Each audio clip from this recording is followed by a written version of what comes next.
13 persons so far. But welcome to Caribbean Thought, week 11. We're coming down to the end. We have a lot to cover. But today I want to reintroduce some very important terms for class. Feminism, because the issue of is there. Somebody brought up the issue of, we introduced the issue of feminism last week. Just exploring the issue of masculinity and feminism, or femininity and masculinity, or the issue of sexuality, stemming from our approach and our view or theology of biblical scripture that we have inherited. And actually, I wanted to play a recording from a class I did in 2022 and 2021, Caribbean Thought, where I talk about the Bible as record. The Bible as record. And I don't think we have time to delve into it, but I will have to share that with you. But I had a lecture where we talked about the Bible, where I talked about the Bible as record in a previous Caribbean Thought class, not this particular class, but a previous 2021, 2022, the Bible as record. And I also lifted up the issue of identity, which if I don't have time to finish it here, you can look back at the records. And if you want to find it, I probably try and find the recording and send it to you. But I want to redefine feminism again, which is a socio-political ideology that talks about equality of the sexes. But of course, we talk about there's extreme to everything, and there's the radical feminism, radical feminists who believe that the woman must replace the man, the woman as dominant. Is there a place for that in Caribbean? We talked about how they have a masculine posture, a very masculine posture, the privilege in the man, which has been handed out, and which is the independence that we have.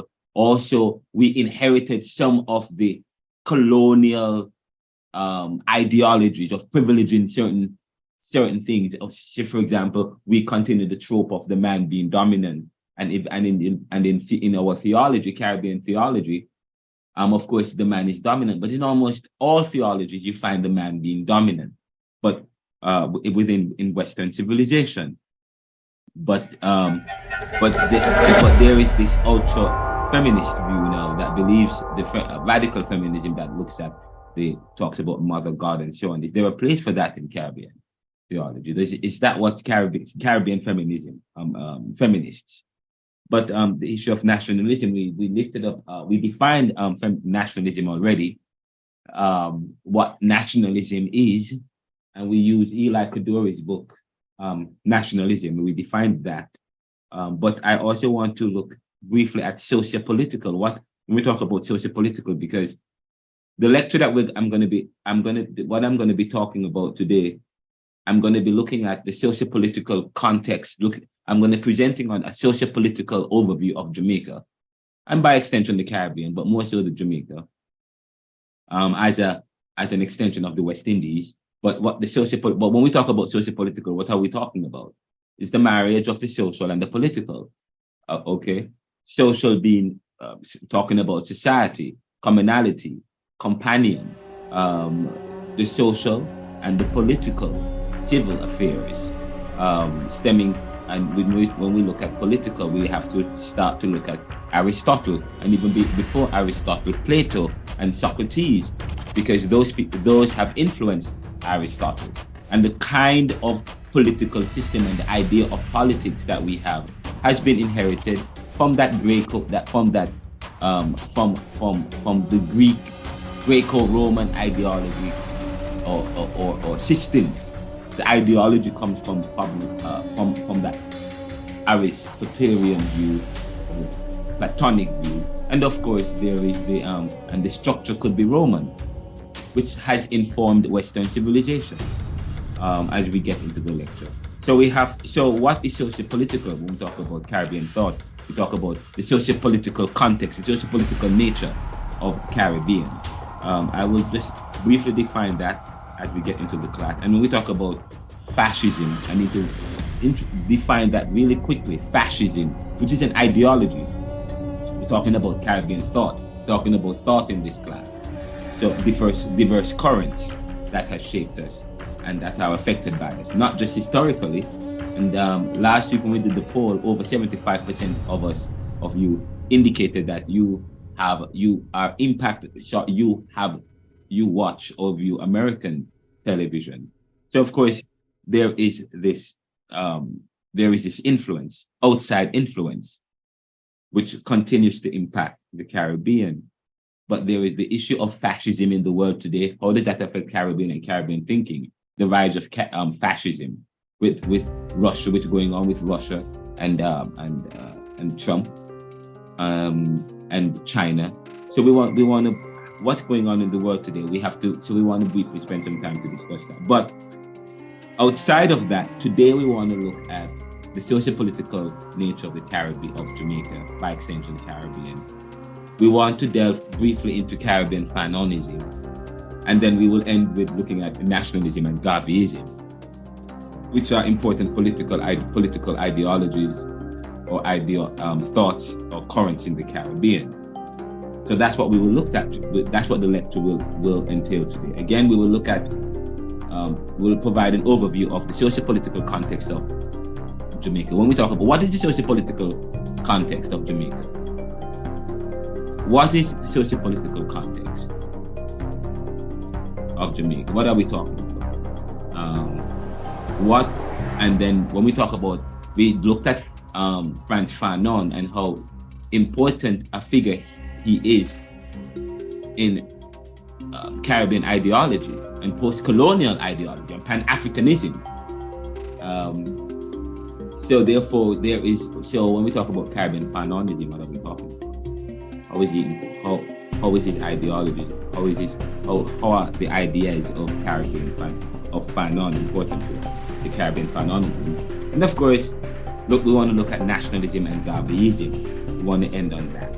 But before we delve into that, again, I want to quickly, when we begin the class, because we only have 14, I'm waiting until we have at least 15, 17 persons in the class. We will briefly look at the feminism,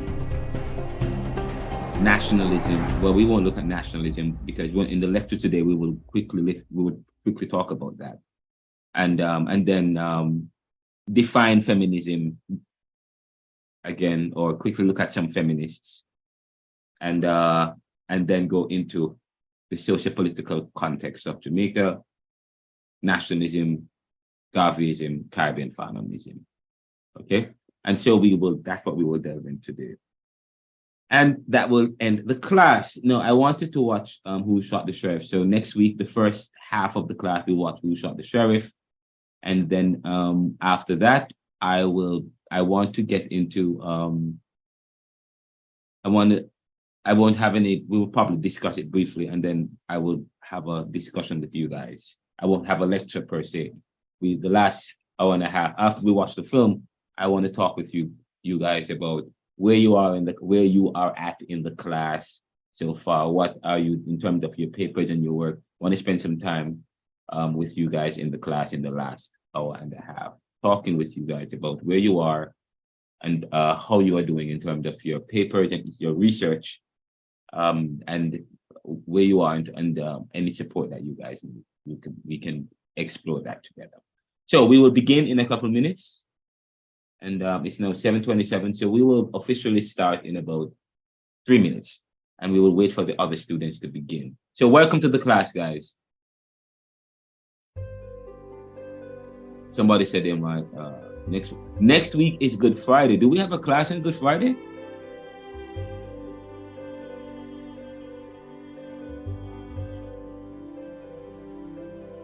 Do we have a I don't know if we have a class on Good Friday, guys. That's a good question. Next week is Good Friday. Do we have a class? I am not sure. It's a public holiday. It's a holiday, but we don't have a class next week. Oh, wow. So I think the final class is the week after next. I think the week, right? Is that I'm going to check my calendar to see when the final class is. So by next week, okay, fine. So I didn't realize that Good Friday is coming up on us, so I will have to think about that. I was hoping for this too. issue. Okay, we'll talk about the exam towards the end if we have time. But this class is very important. This class is very, very, very, very important. The lecture, it's going to be a lecture presentation delving into some very important issues that I would like you to follow and to make notes and to revisit the particular lecture when it becomes available. I'm going to, of course, usually on YouTube or in video or on podcast in audio. So this is going to be a very important lecture because some of the conversations here will form some of the exam questions. So you guys have to pay attention and listen to it. We'll be right back after this.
Okay, guys, welcome to the class. We will begin. Welcome to Caribbean Thought, week 11. Today's class, before we delve into the lecture for today, which will include looking at some very important topic, and by that I mean we want to look at the socio-political. We want to provide a socio-political overview of, and in the book Neoliberalism, Globalization, on page 41. I provide a brief overview of Jamaica's socio-political and economic context. So when we talk about Caribbean thought, we also have to look at the socio-political and economic context, and we have looked at in quite extensive detail in an introductory level. We have looked at the economic context.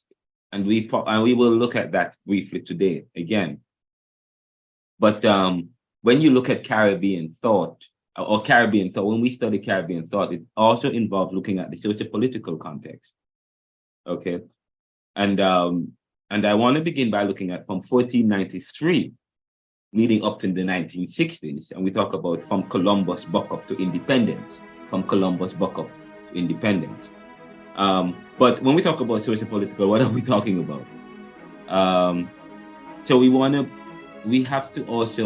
delve into that. We also want to look at Caribbean Fanonism, and that is also in neoliberalism, Caribbean Fanonism. What is that? What are we talking about? When we discuss Caribbean thought, I want to include a discussion on Caribbean Fanonism. And of course, we also want to look at if someone who is very important to Caribbean is none other, or Caribbean resistance, and not just Caribbean and Caribbean resistance and Caribbean ideology and Caribbean socio-political thought and so on.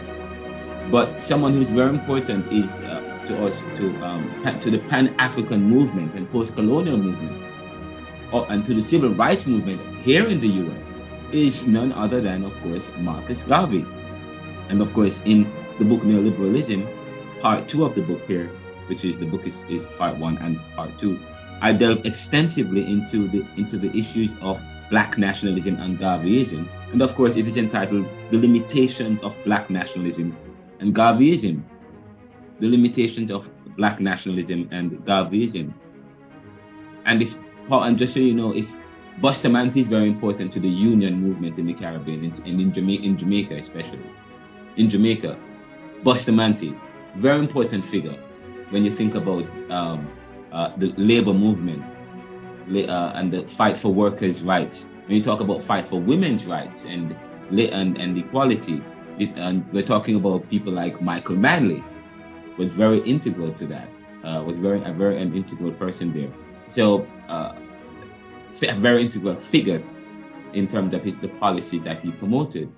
But Bustamante was very instrumental in terms of. I don't know if they still have the BITU, but the trade union in Jamaica called BIT. I don't know if they still have that.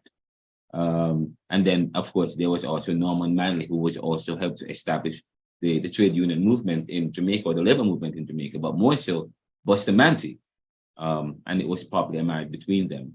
But they have also contributed but they were also influenced by Garveyism, in a sense. And in a sense, it's Black nationalism, Bustamante. And so, but I say to you, there are limitations, and what has happened to the trade union movement, or to the trade union movement, to the labor movement, to the workers' union, not just in Jamaica and the Caribbean, but in the world.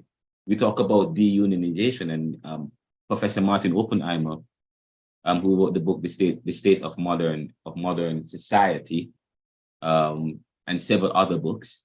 And he's also writing this second book with me that I looking at neoliberalism, neoliberal globalization reconsidered, neo-capitalism and the death of nations. Talked about the deunionization, and even today there is still unions are still not as organized as they used to be. Okay, but with what's going on in terms of with Amazon today, and with in the US, and but I'm not in terms of the Caribbean. I will have to ask you what's going on in terms of workers' unions and so on. But we are going to talk about nationalism and Garveyism, because those concepts and ideologies are very important in the whole labor movement and resistance in the Caribbean. But so we're going to look at that, but we want to start by delving into some of these very important concepts. Okay, so we will start there. But first, last week we talked about feminism, and I want to just quickly introduce that topic, this idea of feminism. And someone had asked that question about feminism, and there is a Caribbean feminism reading list by Nana Afua and Brantua and Dr. Andrea N. Baldwin. And there is this Black Woman Radicals Caribbean Feminist series. There is a series called the Caribbean Feminism series. And there's a Black Woman Radicals entitled Caribbean Feminism series, which is a 4-part online event series, which paying homage to historical and contemporary Caribbean feminists or feminism. Now, the series is curated and is hosted by educators, organizers, scholars, Nana Barunto and Dr. Andrea N. Baldwin.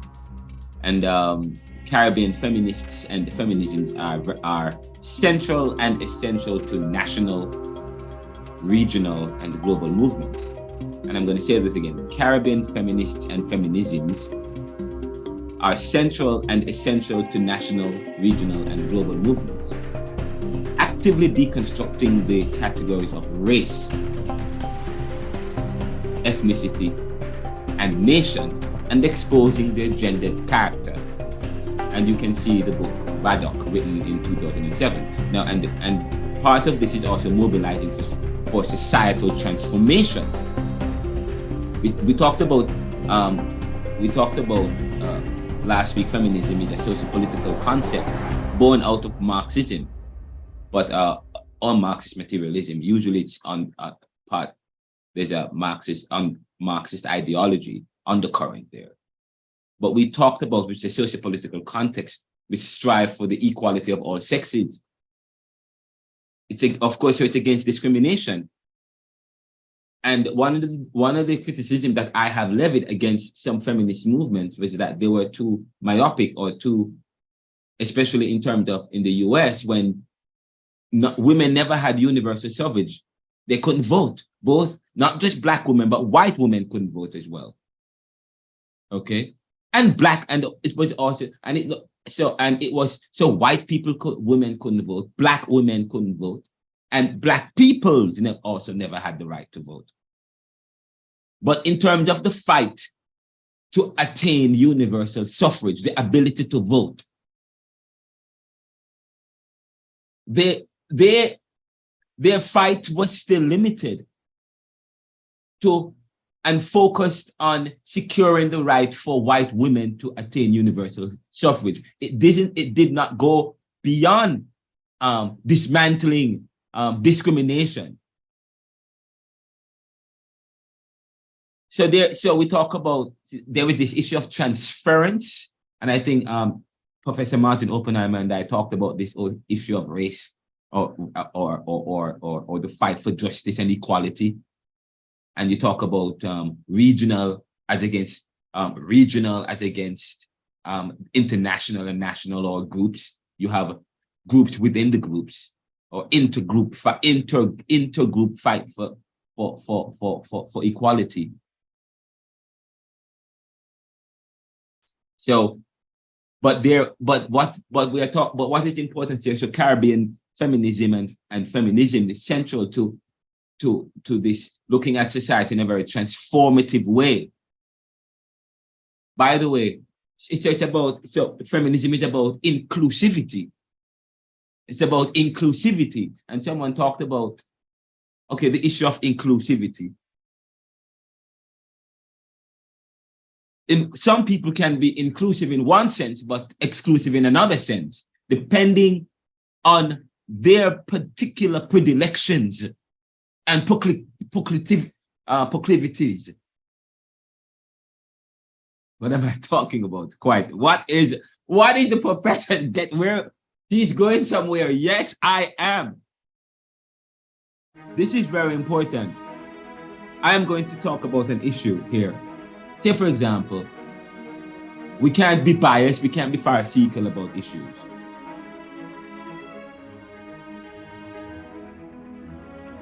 And by the way, okay, we can't be biased. Feminism talks about inclusivity. We talk, okay. So therefore, however, there is a clash somewhere. And when we talk about the clash, what are we talking about when we talk about the clash? This is the clash. Jamaica Theological Seminary wants to be a university. Let's have a discussion. And by the way, I'm there is a series, and you can go to YouTube and type in feminists in the Caribbean, and they have several YouTube videos that looks at or pay homage to Caribbean feminists. And I say to you that Caribbean feminism and feminisms are central and essential to national, regional, and global movements, actively deconstructing, according to Reddock in the 2007 book, actively deconstructing the categories of race, ethnicity, and nation, and exposing their gendered character, their gender. We talk about, okay, gendered character, deconstructing the gendered, exposing and deconstructing the gendered character, and mobilizing for societal transformation. So of course, feminism is against privilege. It's against privilege and the power that promotes exceptionalism and exclusivity.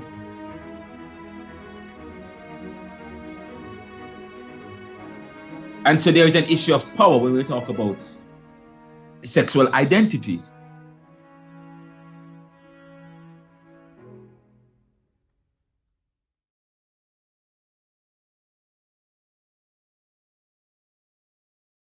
So the series, Caribbean Feminism series, is a pays homage to the pioneering work of feminists such as Guyanese grassroots activist Adeye, Grenadian feminist scholar Udine Barretier, Jamaican diplomat Lucille M. Mayer, Cuban cultural anthropologist Rosemary Allen, Trinidad and Tobagan Calypsonian Calypso Rose, as well as a space for engaging with contemporary Caribbean feminists, scholars, activists, and artists across generations, borders, and languages. And feminists, it's part of this skepticism, part of this critical thinking, part of this subaltern ideology, history from below perspective, usually activists fighting for equality, fighting for people who are discriminated against, fighting for people who are vulnerable. Part of that group. And there is also, so there is always this drive, so there is also this nationalistic ideology of the feminist.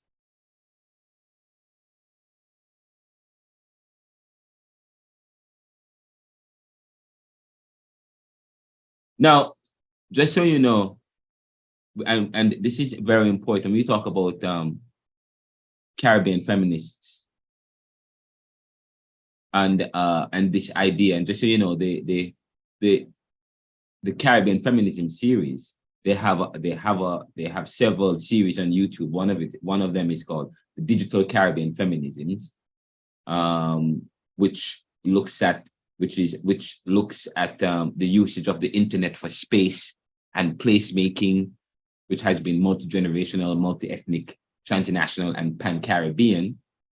And for Caribbean feminist activists, archivists, artists, scholars, so on and so forth, a space which has played a key role in archiving and curating knowledge and producing and sharing and organizing and mobilizing and so on and so forth, which has facilitated increased and amplified voices of the perspectives of Caribbean women, girls, femmes, gender, non-conforming, non-binary, within and across the region. So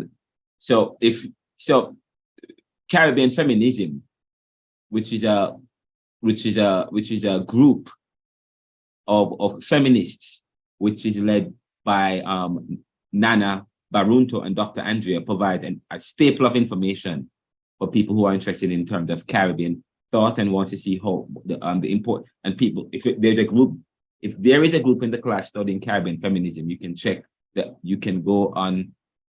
You can check www.blackwomenradicals.com. Okay, and I can provide you with some more information if you so desire. That's okay. Which is very important. Now, by the way, there is also some notable characters in Caribbean feminism that I have to lift up in terms of, which is always, and their message is always this, which is why we need organizing that is anti-capitalist, anti-imperialist. Our organizing, and feminists are always organizing, organizers. We talk about labor, organizing labor. Talk about social group. We talk about change. Change requires masses of people who are organized to bring about change. When we did that, we talk about Haiti and preventing an intervention force. We want to advocate on behalf of the Haitians against the power brokers of the day. So we are looking for people to sign so that we can, so as to apply pressure, because when you talk about, earlier we talk about violence and or force or colonization is pressure from above, and therefore the system is set up in a way to unseat the status quo. So therefore, those who are being pressured have to organize. So when people can come together, and what race does is that it puts people in group. What ethnic? When you start thinking, nationalism is important, but when you start thinking in terms of categories, nations and ethnicities, and when you start to think in terms of racial, when you start thinking racially, then it affects social groups who are discriminated against. It affects masses. It affects the ability of people to mobilize and to come together, to organize. Organizing is very important. We talk about you want change. We talk about what are the opportunities for the Caribbean, okay? The Caribbean to become prosperous, to become competitive, to move beyond the level of dependency, okay? It's a more united Caribbean. The Caribbean has to become united, a unity that has and we talk about when the Caribbean was becoming, when we were becoming independent in 1960, just before that, there was a discussion about a federation, about a Caribbean union. But of course, there was this selfishness that crept in. This nationalism gave way to a union, a kind of regional union that was necessary for the Caribbean to rise above what was coming in the future. Okay? So organizing is important, and so that is when you study power, when you study the colonization, and when you study systematic discrimination in society and race and so on and so forth. Discrimination is only possible, okay? The violence of discrimination, the violence of apartheid, the violence of power through coercion, through force, whatever, okay? The violence of it requires a strategy. And the strategy is always to divide and conquer, to divide and conquer. So when you have a society, and when you study society, you look at how the society is constructed and for whose interests, whose interests, and okay, and how it is constructed, and when you look at this and you study certain society that is divided based on race, or if it is not divided based on race, say for example the Caribbean is based on class, and class and I'm going to talk about that in a few minutes when we begin the lecture. We're also going to talk about what is this the social structure of society in Jamaica. It is still based in some class. Okay, there is still a society based in class, and one's education and one belonging to a particular social group or religious group or position and so on and so forth determines one's class and one's position. And in a sense, society has conditioned this privilege based in categories, based in based in groups, which affects any ability of the populace, any ability of the masses, any ability of the subjugated groups to be able to come together, yes, to offset or to pressure the oppressor.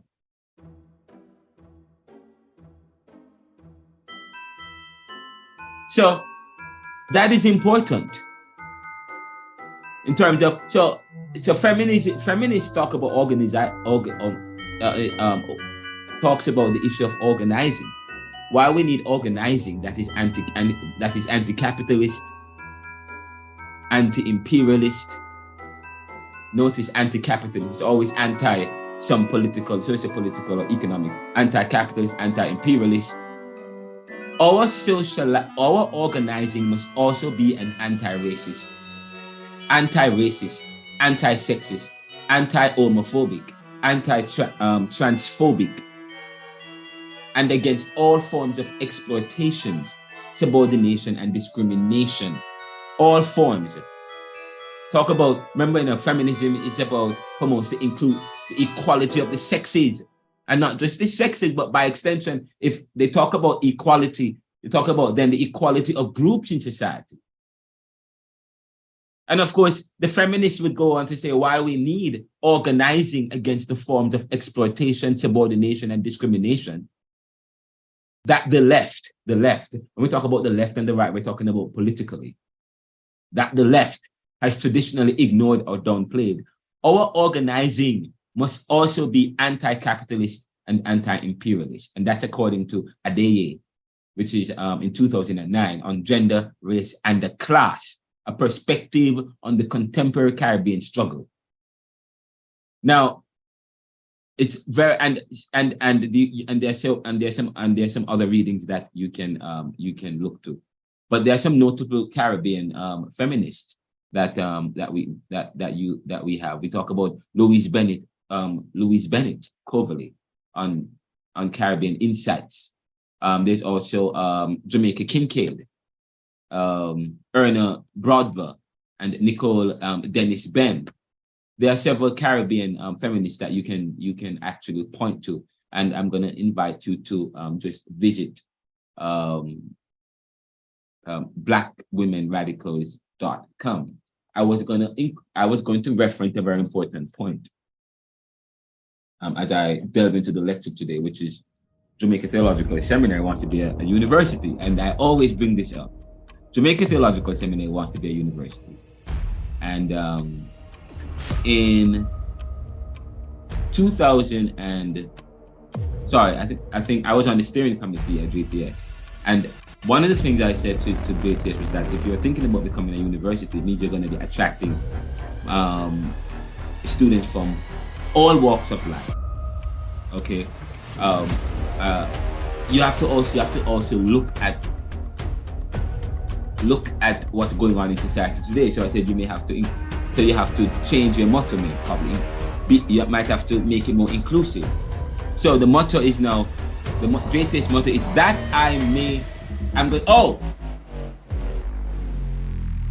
maybe I should do a poll here. JTS motto is that I may know him, that I make him known. That I may know him, that I may know him, that I might make him known. That is JTS. And of course, I have said that what JTS, since we are also thinking in the future, thinking about becoming a university, we also need to also think about looking at what's going on in society with the Me Too movement. Some time ago, about 2 years ago, the rise of the Me Too movement and women, and in terms of women who promoting women's rights and equality. And there was this talk about this Me Too movement. I'm saying that we may also have to start thinking about changing the language. Instead of saying that I may make him known and so on and so forth, that I may know God and that I make God known. And persons had a problem with that. People had a problem with that, saying there's no place for that, and that's not what it's about, so on and so forth. But I was saying that if we talk about feminism or Caribbean feminism, of course, feminists, if we're talking about inclusivity and against sexism and so on and so forth, of course that they will have a problem with that particular statement. Okay. So question for you guys.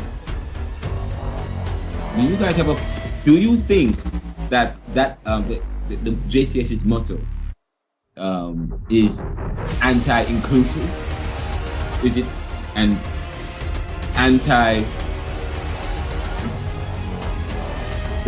does it promote privilege? What do you guys think about that?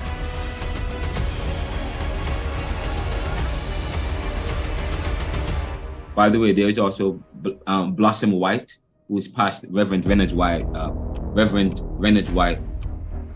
Wife. She is a notable feminist that you can check out as well. I want to. What do you guys think about the motto, JTS's motto? For you guys, what do you guys think about that, JTS's motto?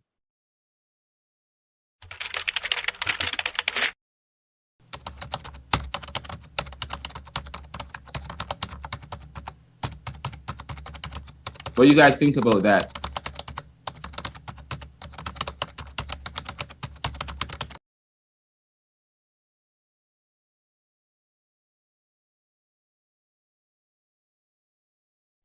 Sir, could you repeat your question, please? Did you guys, JTS's motto is that I may know God, and that I may make him known. What do you guys feel about? Have you ever thought about that motto?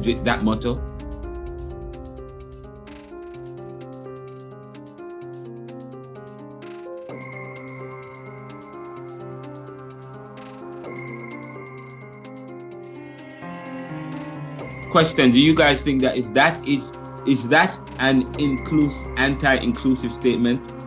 Does that speak to the issue of privilege? Does that particular statement speak to the issue of privilege? And is it anti-inclusive? And do you believe that it should be adjusted? So what kind of privilege are you referring to?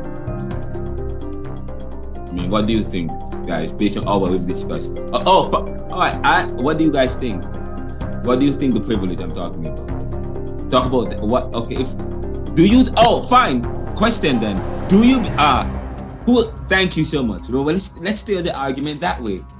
Does that motto contain privilege? Does it contain privilege? And if privilege, what kind of privilege?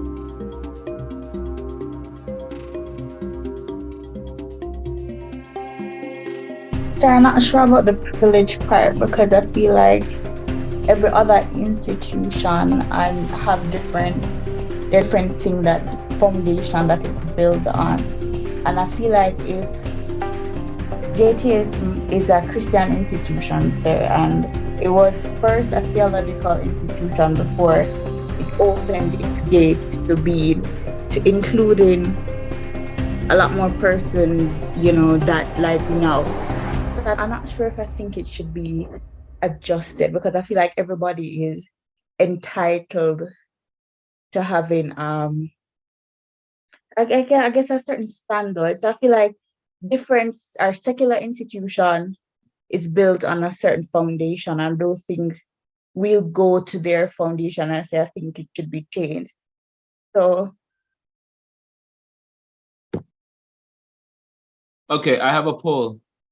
And the poll is going on right, and it's launched. I'm gonna invite you guys to participate in the poll. I will end it in 10 minutes.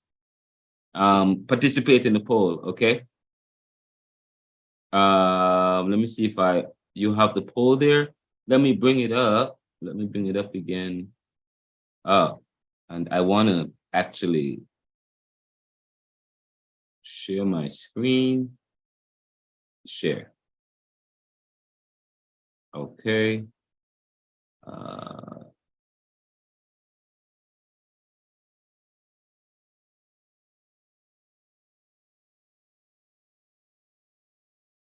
Does the JTS motto contain privilege? Okay.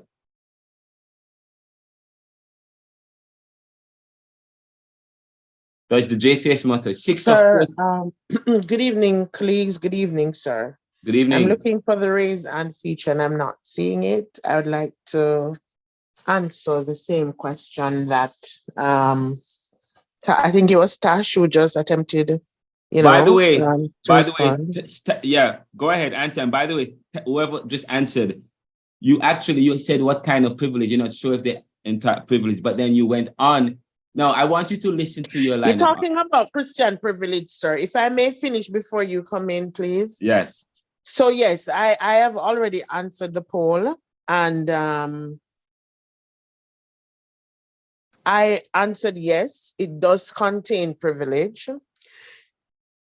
The motto is speaking about the persons, the students who are connected to JTS being evangelists, evangelizing. As she said earlier in her response, JTS was founded on a Christian principle, and Christianity is Christ-centered. So in that, it is privilege. However, personally, I believe that this is a privilege that is open to everyone. And so it's not an exclusive, though they may say that Christianity gives privilege to some and none to others. It's a privilege that is open to everyone. You may choose to become a Christian, you may choose to become a Muslim.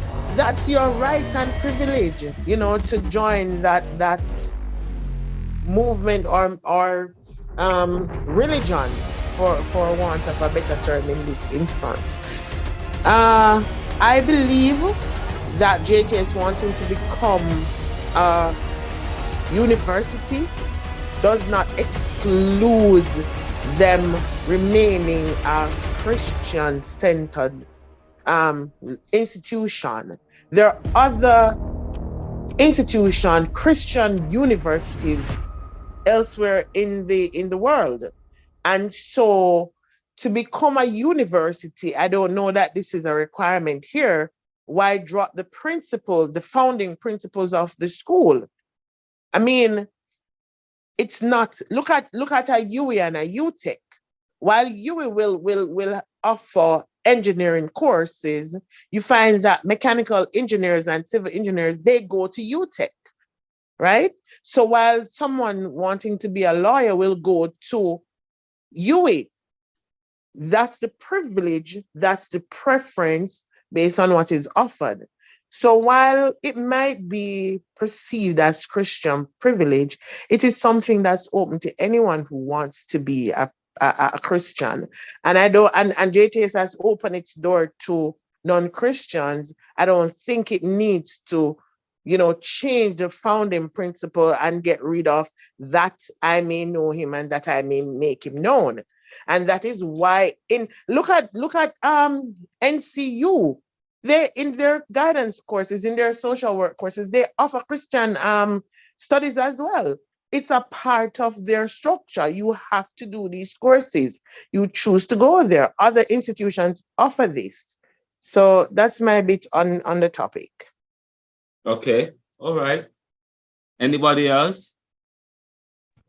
Good evening. Yes, Yeah. good evening. I had to change device, especially it's because I can't really talk on the computer. I don't know why. So, yes, for me, I think the motto can be adjusted. And I don't think adjusting the motto changed the relevance or the standard and value of the Jamaica Theological Seminary. I do believe that your motto can be adjusted and there's still Christian principle.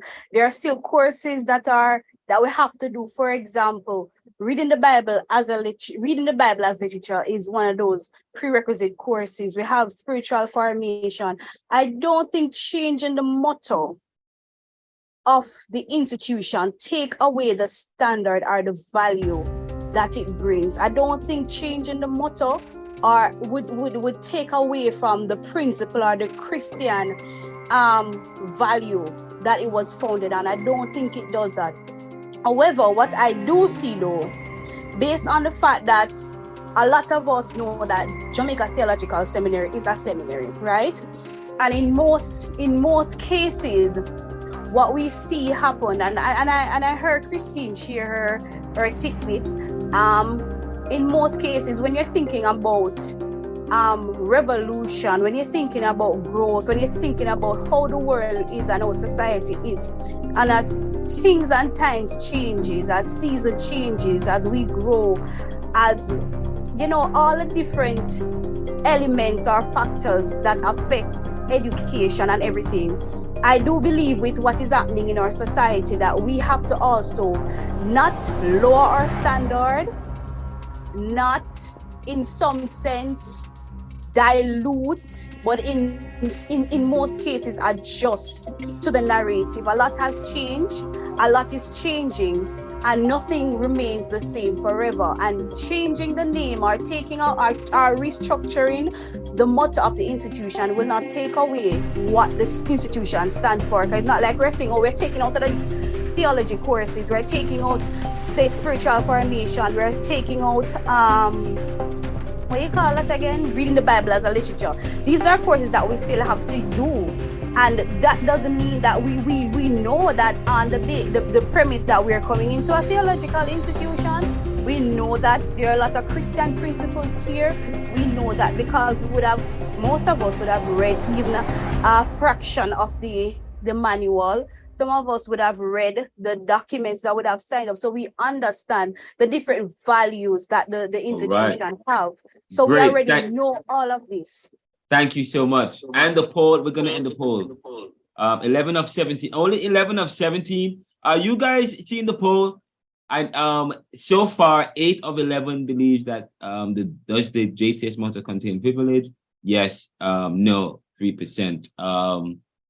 And of course, somebody said that, of course, yes, it involved the level of entitlement.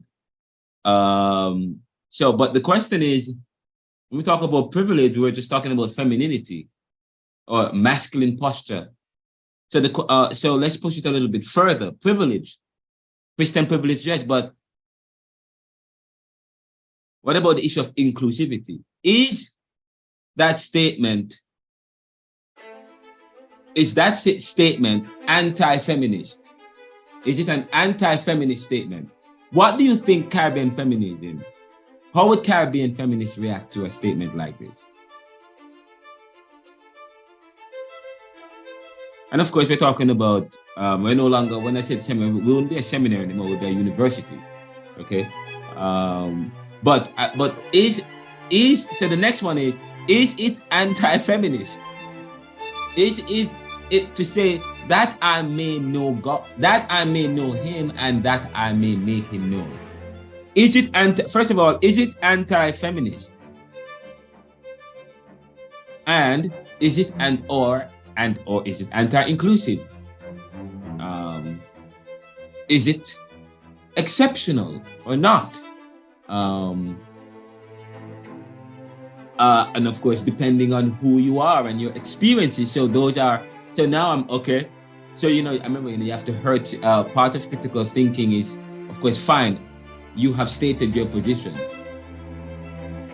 But let us go beyond the position that the position that you're comfortable with that position. But let us go beyond that. Talk about the issue of inclusivity. And if you're talking about feminists, is it a statement that a feminist would accept? And is it inclusive? Is it inclusive and is it anti-Christian, or is it that I may know God and that I may make God known? Okay, so of course, but what you have said is very important. Talk about the foundations of our Christianity. The foundations of our Christianity informs Jamaica Theological Seminary, informs an institution. Wow, I'm so happy you guys are getting me into this. I don't know why you guys are getting into this like this today. I want to bring up something. Here we go.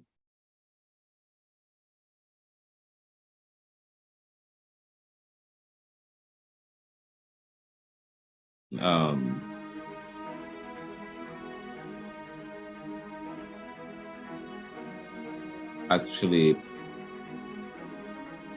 there's something I have to, there's something that came with Michel Foucault. I have to bring Michel Foucault here. Here we go, Michel Foucault. And Michel Foucault is a very important philosopher, historian, writer, political activist, literary critic. The kind of, he's from the same school, or Frantz Fanon is from that same school. Jean Sartre is from that same school. Postmodernist, literary critics. Michel Foucault theories primarily addresses the relationship between power and knowledge, and how they are used as a form of social control through societal institutions. Michel Foucault, or Paul Michel Foucault, a French philosopher, writer, political activist, he addresses the relationship between power and knowledge and how they are used as a form of social control through societal institutions. And he's often cited as a structuralist or postmodernist, although he rejects these labels. But what is important is this marriage between institutions. And of course, we talk about Gramsci, and I have a book written by Gramsci here, The Prison Notebooks, Antonio Gramsci, Prison Notebooks, very important book that looks at intellectualism. And he eschews intellectualism, talked about the problem of history and culture, the formulation of intellectuals, the formulation of intellectuals.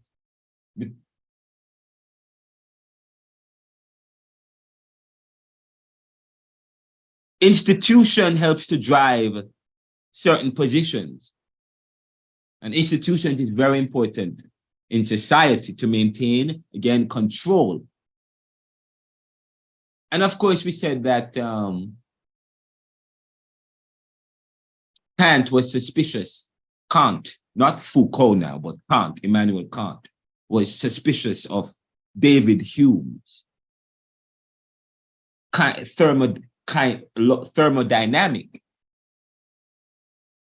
or using it while he give credence to his idea of thermodynamics. You cannot extend it to all things in society and in all places. So as if you cannot come to society or to things and you cannot think of institutions as existing in and of itself. Okay. You have to look at it outside of a moral history. It's not a history that has not been tainted by man's understanding of things. A history that we have, our theology probably is, so Jamaica Theological Seminary started in the 1960s, inherited a theology that, where does that theology? So then you start studying the foundation. Who started JTS? And of course, we said the missionary church started JTS, and of course that is important. So in order to understand the statement, you have to of course understand the foundation is that it comes from the missionary church. The missionary church. What is the doctrinal position of the missionary church? And the doctrine, okay, and where does that doctrinal position come from? And of course, it continues to be born. But of course, we're saying that in light of the Me Too movement and what's going on in society, okay, talk about the Caribbean society, who we are, and how we were founded and how we came to be. Okay, will not have evolved, because how we came about through conquest and slavery and violence and so on and so forth, and our reality continues in a sense through strategy and stealth. But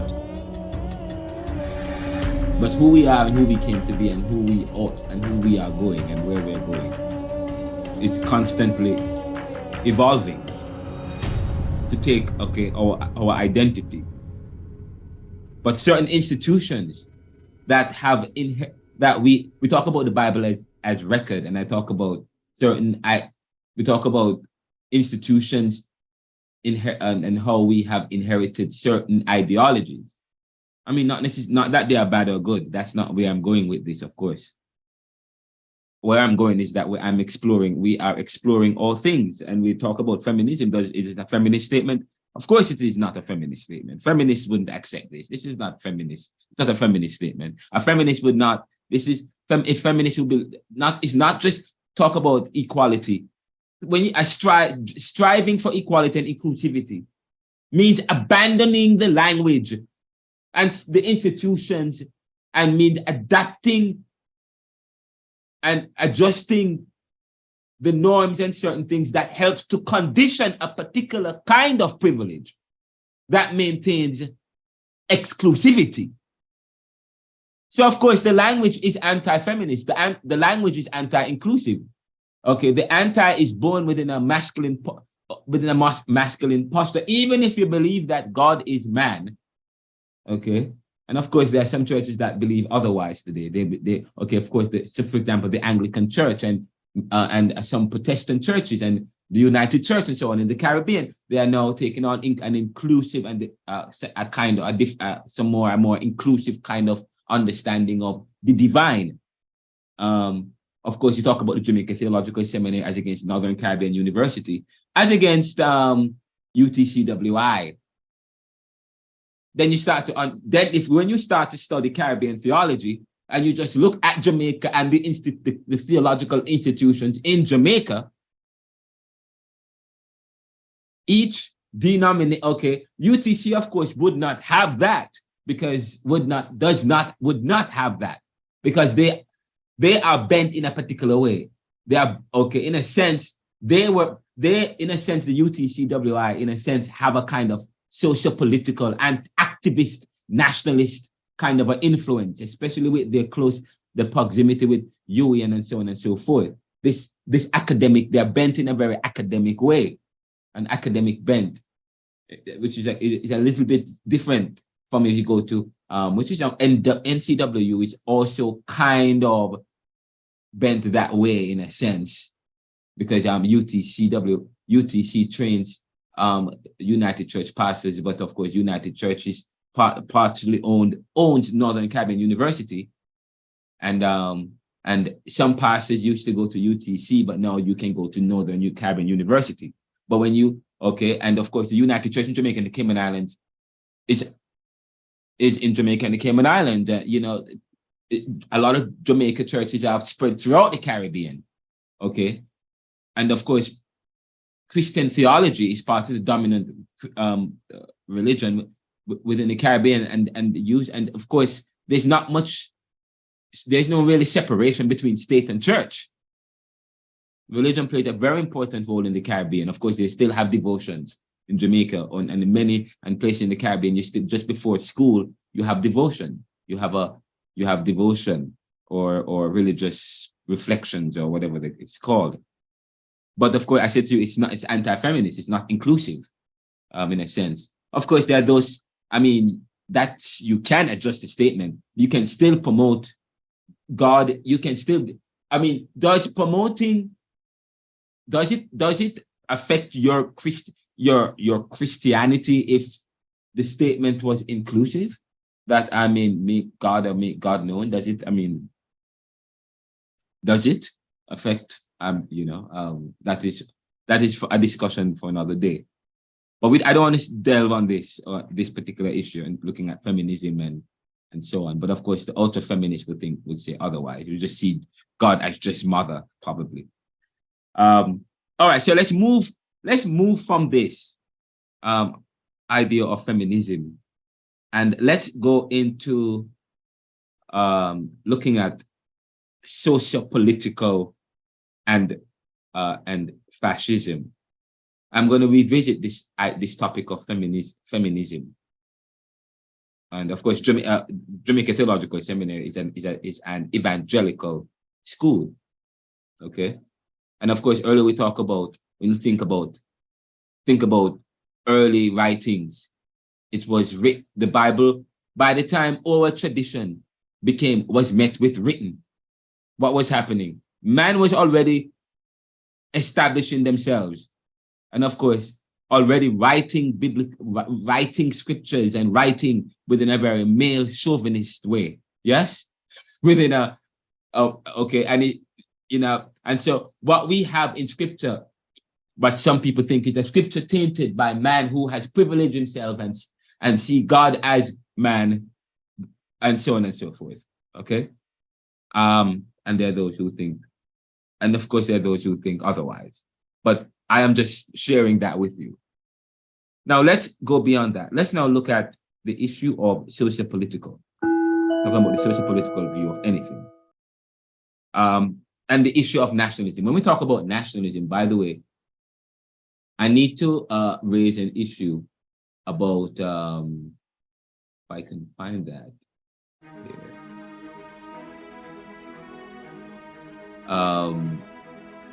There's a difference when we talk about, some time ago, I talked about the issue of fascism. And I want you to know that fascism is a far right. It's not nationalism. There's a difference between fascism and nationalism. Nationalism is a promotion of the nation, the promotion of sovereign states with sovereign rights as against and freed people, and usually they are pro-communist or Marxist in a sense, talking about which promotes the equality and so on and so. Nationalists, feminists, they're always talking about equality and so on and so forth. But fascism is a far-right authoritarian, ultra-nationalist political ideology and movement characterized by a dictatorial leader such as Vladimir Putin, in a sense. Some people thought that Fidel Castro was a fascist. Stalin, Hitler, of course we say Fidel Castro. I don't know if in Jamaica there was any fascist. But we talk about fascism, far right, authoritarian, far right as against far left. Far right, conservative, authoritarian, ultra-nationalist political ideology and movement characterized by a dictatorial leader, centralized autocracy, the word autocracy, autocrat, militarism, forcible suppression of opposition, belief in a natural social hierarchy. Say, for example, you talk about the issue of white supremacy. You talk about, some kind of hierarchy. Talk about the Aryan race. And you talk about in the US, they were practicing replacement ideology, getting rid of black people. And they were afraid that the minority was going to be the majority in the US, the kind of majority that they have in Jamaica.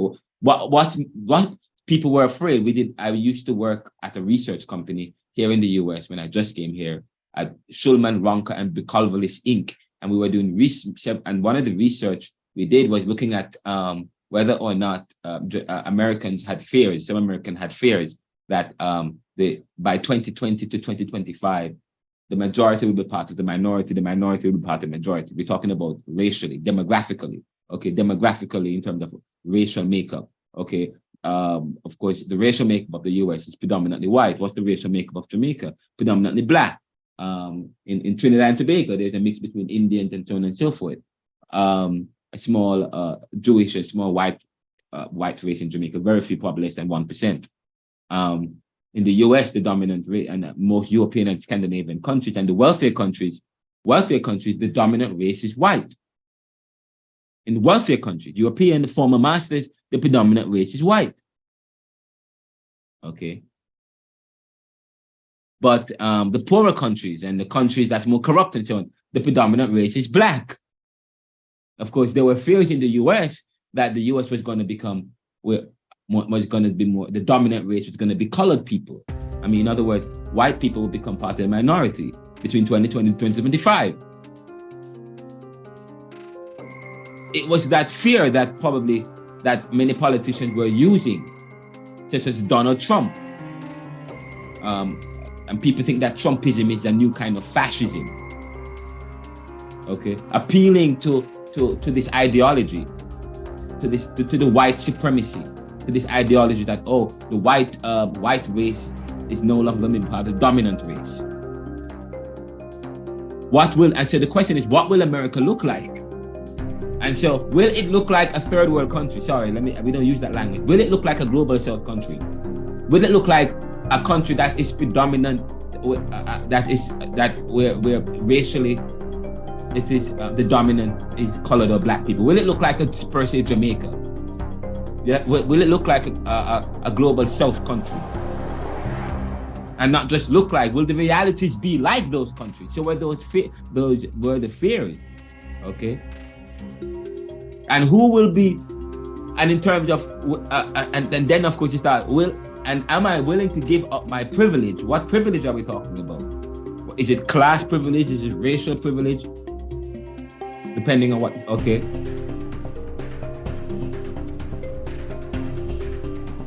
Especially that some people are afraid to give up the queen because they're afraid of giving up certain privileges that they have in society.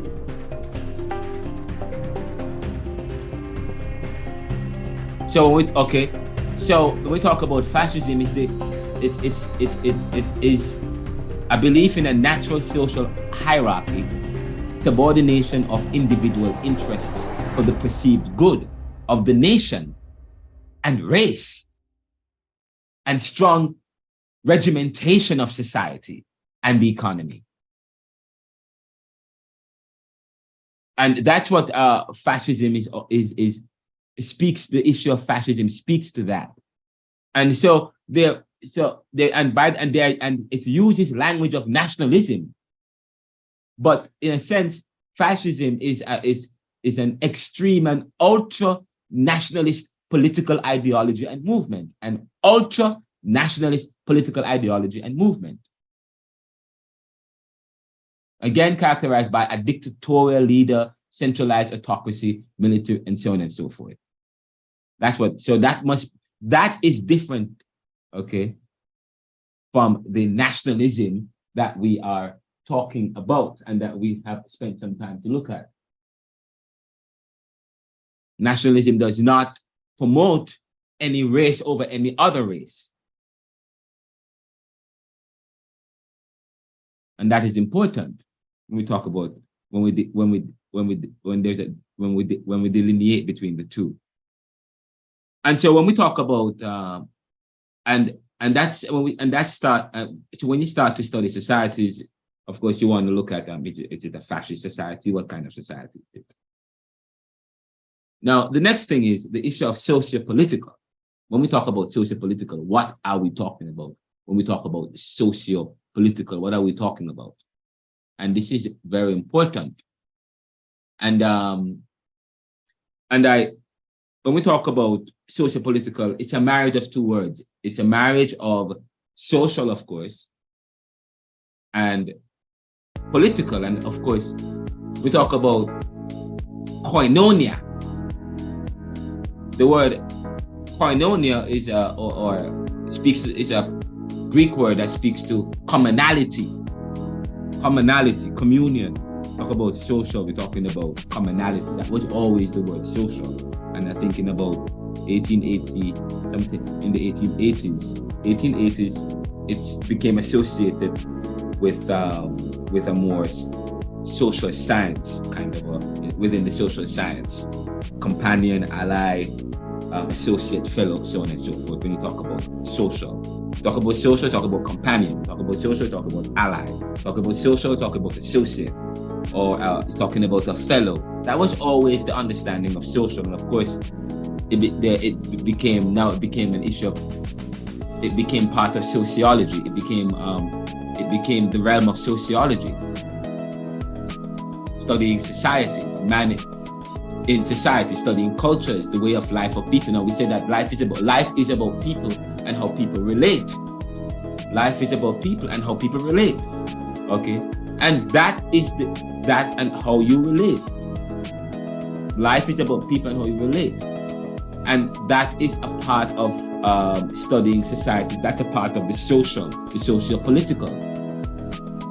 Okay, how the dynamics of people in society. How does the society relate? How is it set up, and in whose interest? Then you start to think about that now, the social. Okay. Now, when you talk about the political, you're talking about socio-political is usually interdisciplinary. It's an interdisciplinary field which concerns itself with how government and how society interacts and influence one another. Okay, again, socio-political. When we talk about the socio-political, socio-political economy of anything. It's an interdisciplinary concept within the interdisciplinary field of study which concerns itself with exploring how government and society interact and influence one another. And that's very important. How do they interact with each other? And so any study of the social and the political, the social and the political. And by the way, when you start looking at the word political pertaining to civil affairs of government. Political pertains to what? The civil affairs of government. And in Latin, it comes to us in Latin meaning politicus, of citizens or state, taking sides in political politics. But of course, when you start to study politics, you have to look at in Western civilization, you look at Aristotle. Aristotle politics, where he said that an animal is intended to live in a city, to live in a city as a social animal,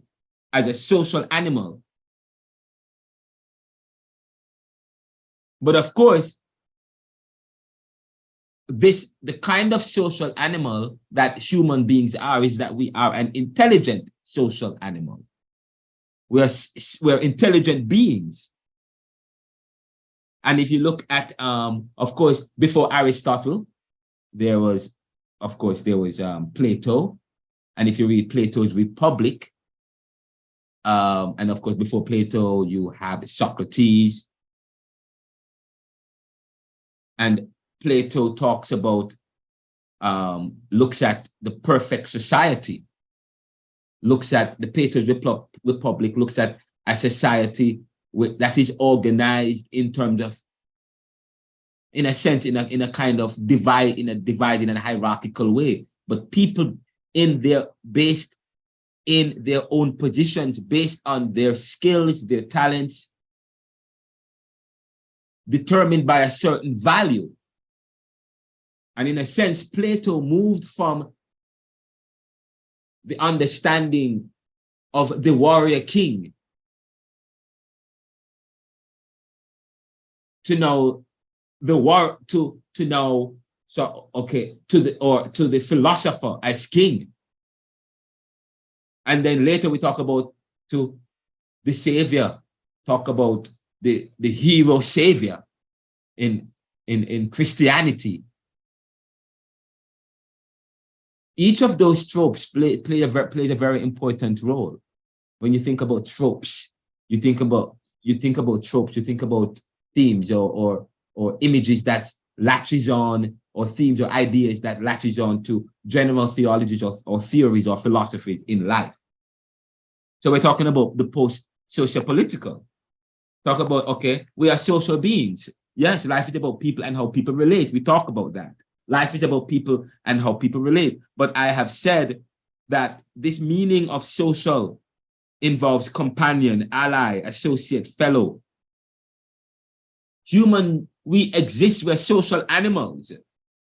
But what differentiates us from other animals is that, according to Aristotle, we are what? We are intended to live in a city. We are a social animal, yes, but we have civil affairs pertaining to governance. So, of course, you talk about Aristotle, then, of course, there's David Hume in 1779. 1749 talks about the political prisoner. But the idea of politics is very important to the idea of the social. The idea of the social.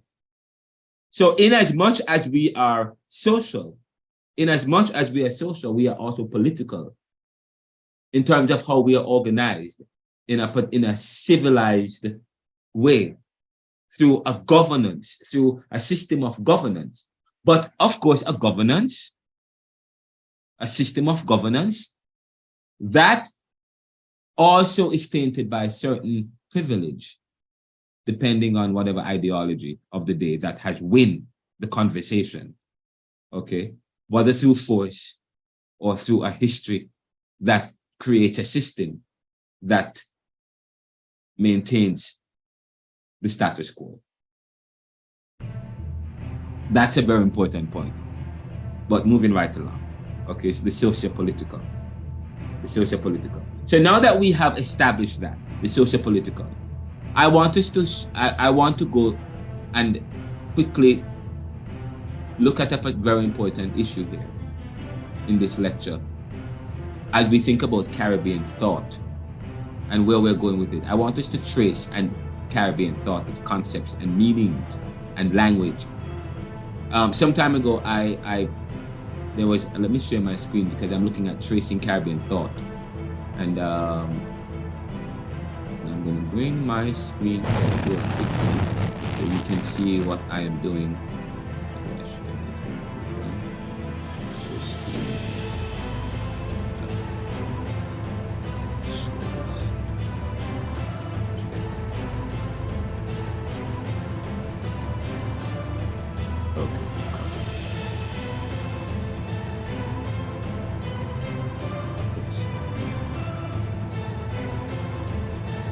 We'll talk, okay, Caribbean thought.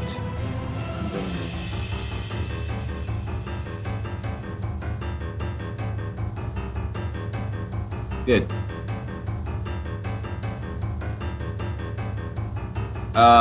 No, but let's trace Caribbean thought real quickly. We said 1492, 1493, Columbus discovered, came to the Caribbean. Why was Christopher Columbus in the Caribbean? What was his ulterior motive? Was it for gold? Was it for profit? Was it for greed? Was it international competition? Was it capital? Was it, but that's the coming of Christopher Columbus, and he was said to have discovered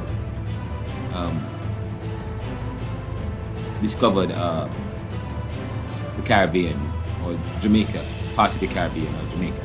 But of course, that was really not true, but in a sense it is true when you look at pragmatic, when you study truth, the coherent theory of truth, the correspondence theory of truth, okay? What kind of truth do we subscribe to in the Caribbean? But in the US, it's the pragmatic theory of truth. If I say it's raining, even if it's not about what is actually happening, it's okay. It's all about the effect, the effect of that reality. So you go, if I say it's raining, and you go outside, and it's not really raining, but you say no, it's raining because it is a truth that is relevant to me, that is pragmatic to me, pragmatic truth. Okay, but. So when I talk about pragmatic truth, the real people that existed in the 1400s, if you weren't Europe, if it was not founded by a European, if it were not discovered by the European, it was not discovered at all. Of course, when we talk about standards and so on, and when you start to develop systems and standards and some systems and standards are at times created to keep people out and to maintain a particular narrative. Christopher Columbus discovered Jamaica and parts of the Americas and parts of the Caribbean in the 1400s because we said, no, he never discovered. Yes, he did. If you understand pragmatic truth. Pragmatic truth. In terms of, because we talk about, when you study logic, when you start to look at common sense, science, and reason, when you start to look at reason, how you reason things. Did Christopher Columbus discover Jamaica? What's the answer? Did he discover the Americas?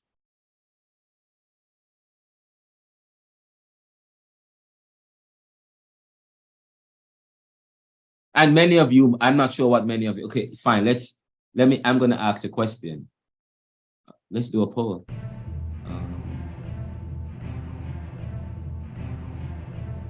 I don't need to do a poll, actually, but I like doing polls. I'm gonna ask a question, and so let's go to the next. Discovery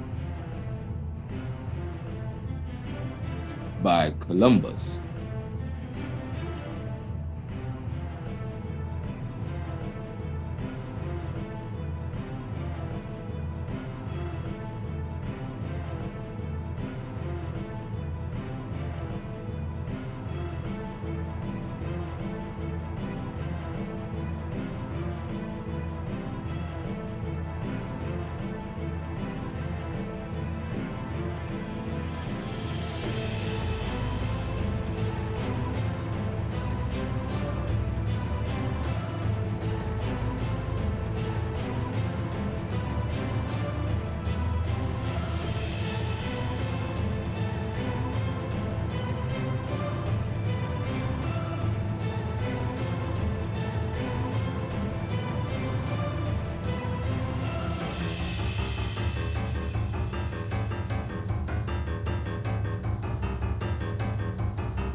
Okay, all right, let us save this.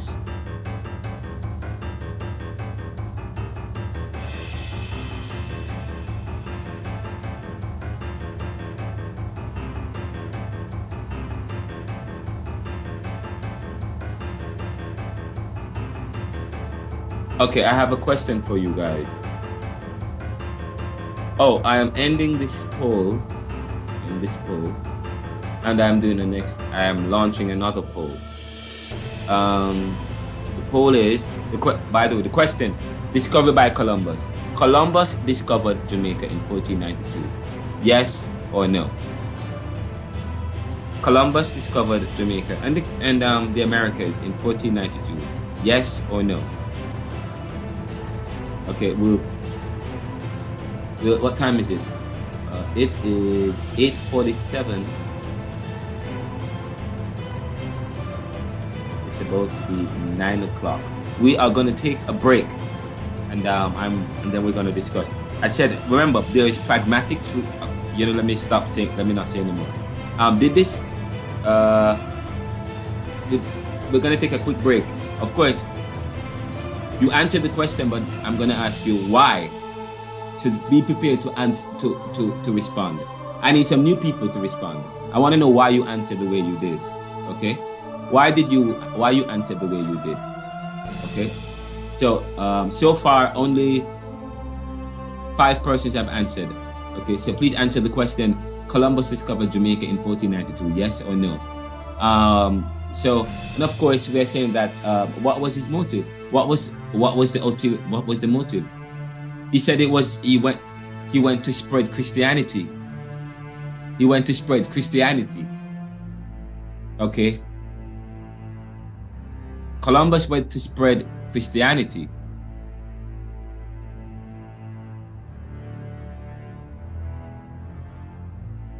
So already, of course, they're saying, so the religions that these people is having in these other places weren't real religions. Of course, there is this. The religion that we have is a religion of privilege, of course. So, okay, but they went to promote Christianity, but of course wiped out a whole set of people in some places. There was genocide. Right now, I ask you the question: where are the Taino people in Jamaica and in parts of the Caribbean? I was speaking with somebody from, where was it? I don't know, it was Antigua or some Caribbean island. And there, in some Caribbean islands, there are still native Indians there. But in Jamaica, they're all but wiped out. And of course, in 1655, Jamaica became a British colony. Jamaica became a British colony. There was and how did Jamaica become a British colony, and of course not only Jamaica, but even in the US became a colony of Britain. Okay, there were many other countries, you know, there was war, of course, there was war in Europe at the time. And of course, you know that Britain or England defeated Spain and took over several countries, you know, several countries in the Caribbean, made several advances. And right after that, you had the sugar plantation. Why is it that Spain lost control of the US and so many of these countries in the 1600s? Why? That's quite interesting. I have an answer. If we have time to get to it, I will give it to you. I have an answer for that today. Then of course, the maroons in Jamaica have maroons, and there are other Caribbean islands that have maroons. Talk about heroes and the maroons, Paul Bogle, Nanny of the Maroons, so on and so forth. How did the maroons come to be? How did they come to be? They might be maroon people who are maroons in our class today. I'm not sure. And of course, you have to go back to 1655. And of course, you have the abolition movement, and of course you have plantation, the plantation society. I mean, the coming of the Africans, and then the coming of the sugar plantation society marked the slave trade. When you start to study sugar plantation, you are studying. You cannot study sugar plantation society without studying. Okay, before sugar in the Caribbean, there was no triangular trade. There was no trade. Okay, but so sugar marked that system, that the trade, the slave trade. Sugar, this capitalist drive, again, this greed marked the whole colonization, the kind of colonization we're talking about here in the 1600s and beyond. Coupled with that is this greed, this competition between the European countries or their elites.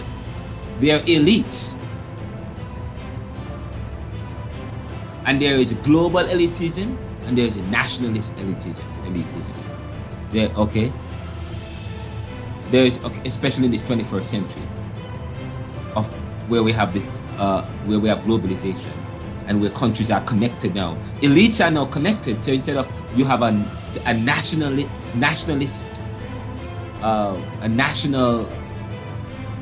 idea of elitism. There's also a global elitism. But anyways, you find the sugar plantation coupled with sugar is the slave trade. And then of course, there is this fight for freedom to end slavery. And of course, you have the abolition. And of course, there is emancipation, and then there's abolition.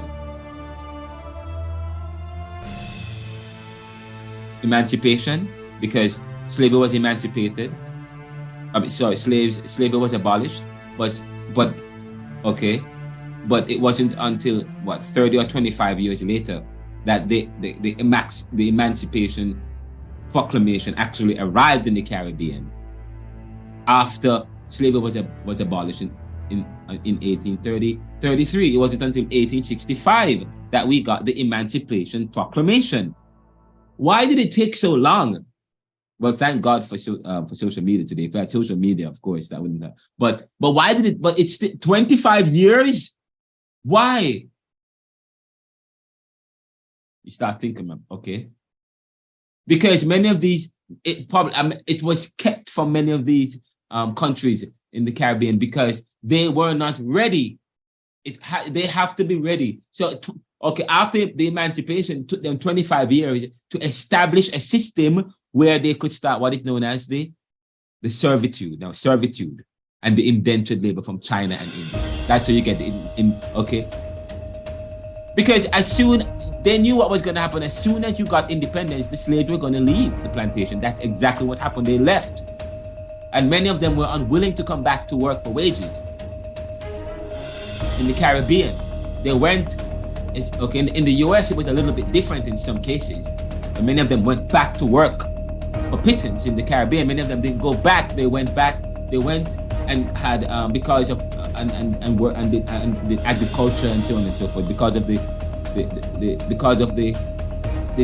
geography of many of these of the Caribbean, especially if it's cold time, when slavery was abolished in the U.S. In the Caribbean, it's a tropical weather, so it's easy. Of course, so it's easier for the slaves not to go back. It's easier, the kind of society and the weather climate in the U.S.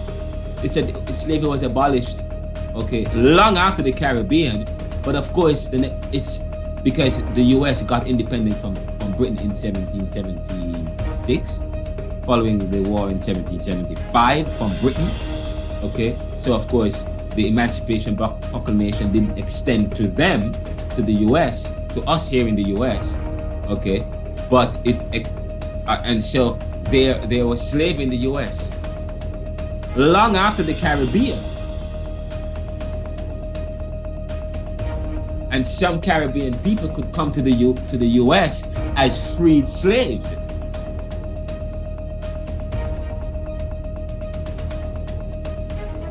And even many slaves here in the U.S.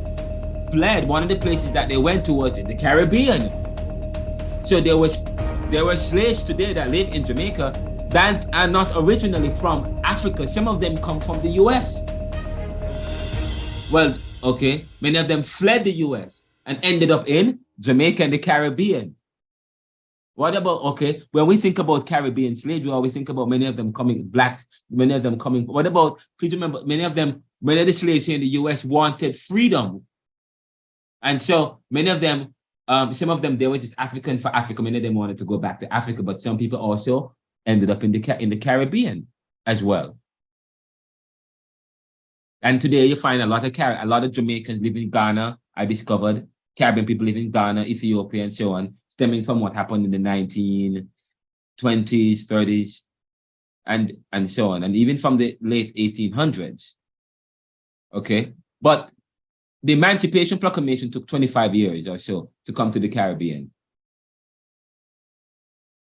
But it was, I believe, that it was deliberately delayed, because the Caribbean the Caribbean people, slaves, once they got that emancipation, they would not have, then who would work the land? Who is going to work the land? And in a sense, it was a way to pay back the debt.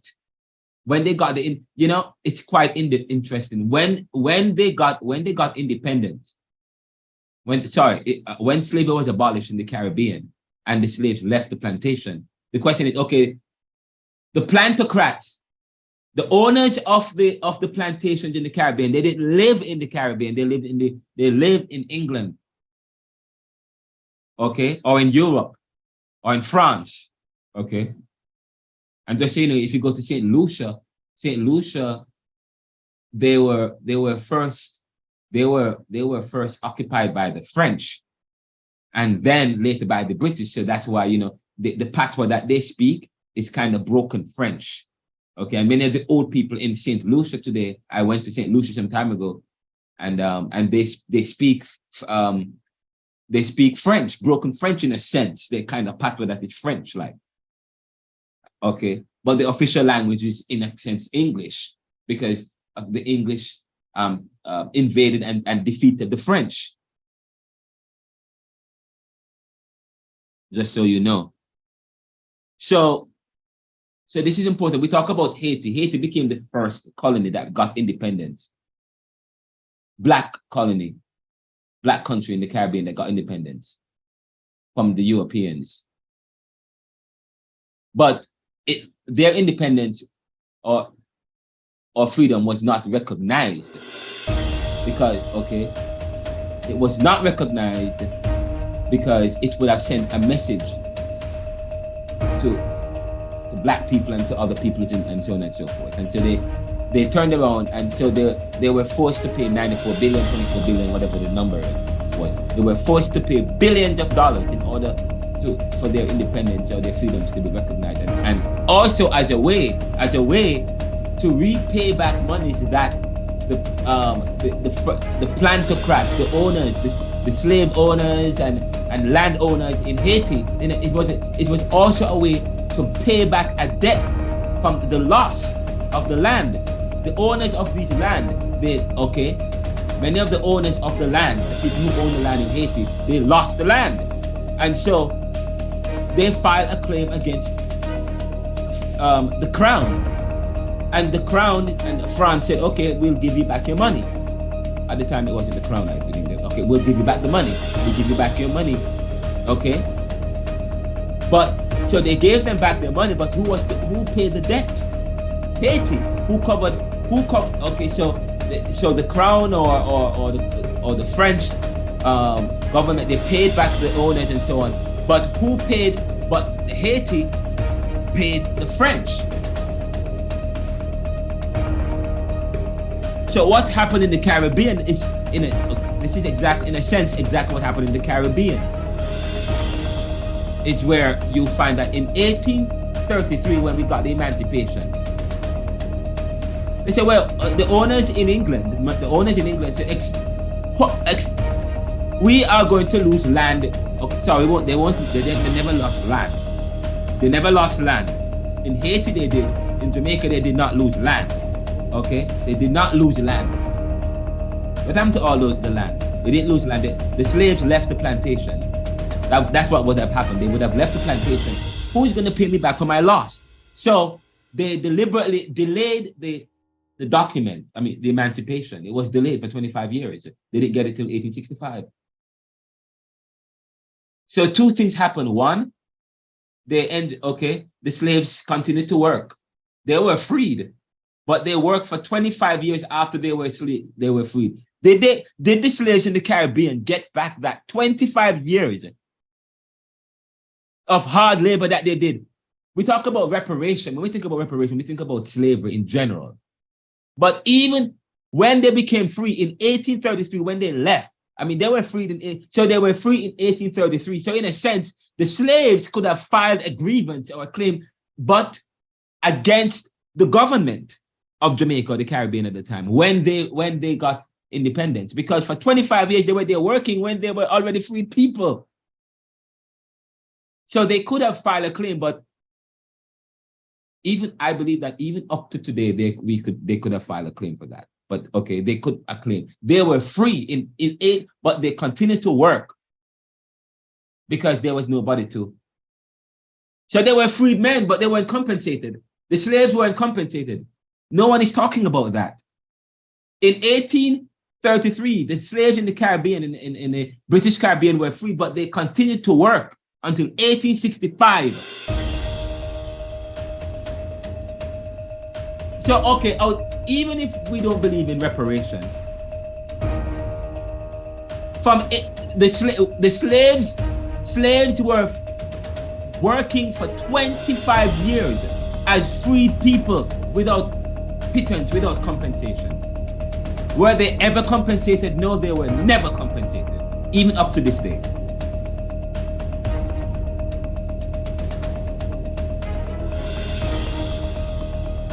But okay, so in a sense, because the crown had to pay back the plantocracy, the owners, for losing those land and those slaves. They had to pay them back. And they filed, and of course, many of them filed insurance. So yes, many of them, so in a sense, they were paid back their monies for their losses. But the Caribbean people, the people in the Caribbean, the Africans in the Caribbean now, who work for 25. So in a sense, how were they paid back? How were they paid back the money? They said, well, fine. The Africans worked for 25 years. The slaves worked for 25 years. So in a sense, the slaves covered the liability, and then they later got indentured laborers. They worked with negotiations or whatever. They worked between China, India, whatever, and they worked the negotiation between China and India. And by this time, Europe was in China and India. Of course, Hong Kong was a colony of England. Okay, India. You look at India. India was colonized by England. Okay, England was colonized by India in a sense, and even in English today, England. If you see how the Indians behave, this kind of Britishness, and they have a caste system, yes, but there is also this kind of Britishness. The higher you are, the higher caste depending on where you are in the caste system. Okay, the higher caste that you are in, the dominant caste or the higher caste, then you will speak a kind of English that is British, and your education will be kind of British. In a sense, Caribbean has that kind of, former colonized countries, you find the kind of the kind of system that they have, based on how you speak. Your command of the English language determines the level of education you have, and also determines your access to opportunities and so on and so forth, and your class in Caribbean society. And of course, you have the coming of the Jews.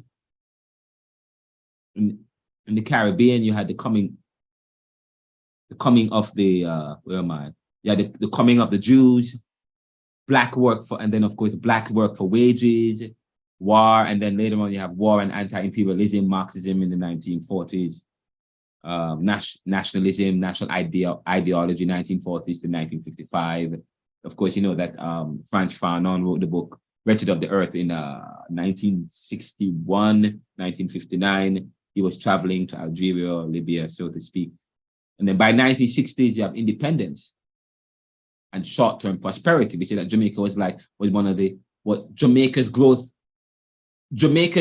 was growth in the Caribbean and Jamaica rivaled that of Singapore's in the 1960s. Okay, it rivaled that of Jamaica. So you have independence by the 1960s. So there was this national movement in the 1940s. Okay, and by the way, in the 1930s, in terms of talk about how did World War I and World War II affect the Caribbean, but of course by then we were independent. We were still part of Britain. We were still part of British rule. Okay, but of course you find that black people had to work for wages, and in the 1930s it was the depressed years. It was very depressive for Jamaica as well, not just in the US and in the world, but even in Jamaica. And you have by the 1940s there was the rebuilding of the world and war and imperialism and capitalism. Independence by the 1960s. By the 1970s, you have the oil crisis. In the 1970s, the OPEC oil crisis, where the oil-producing energy countries cut the oil production, which drive up the cost of oil. And because Jamaica was in a spending spree in the 1960s and did not spend, they weren't fiscally sound. Promoted an economic policy of yes, social welfare, but that was devoid of developing developing Jamaica's capabilities. And so by the time the 1970s, we never had no windfall. All the windfall from bauxite, because bauxite was booming in the 1950s, Jamaica was growing, and so on and so forth. All that money, but of course, part of it was a lot of the wealth was concentrated in the top 1 or 2%, the brown majority in Jamaica, or the white majority in Jamaica, and so on. And so there was also this social policy of social welfare by the Bustamante government, and by extension the Norman Manley government and the Manley government. 1970s, by the time the crisis appeared in the 1970s, Jamaican and a lot of Caribbean countries and former colonies never had money. They never had any money left. So what they did was to start to borrow money from the World Bank and the IMF and so on and so forth. And these were and the money that they, and when you borrow money, of course, there's going to be conditions. They were met with conditions, stiff conditions, which also meant breaking down barriers, deunionizing, limiting investments in the local manufacturing sector, open up borders, getting rid of tariffs, devaluing your currency or your exchange rate to make it less competitive, so on and so forth. So those are some of the which affected Jamaica and many Caribbean countries in the long run. Singapore also Singapore never had to implement or apply all those restrictions. Okay. Of course, in the 1950s, you did have mass migration to Europe in terms of what was going on in the 40s and the 50s and the fight for nationalism and so on and so forth. Which from the 1940s all the way up to the 80s, Jamaica there is, but there was the violence in the 1980s was beyond none. Okay. But by the 1960s, of course, in the 1950s, there was this talk about the Caribbean becoming a federation. But I talk about this nationalist drive for this selfish, there's something, and that's one of my criticism of nationalism. Nationalism, there's a way where nationalism can get in the way. It can morph into ultra nationalism called fascism, okay?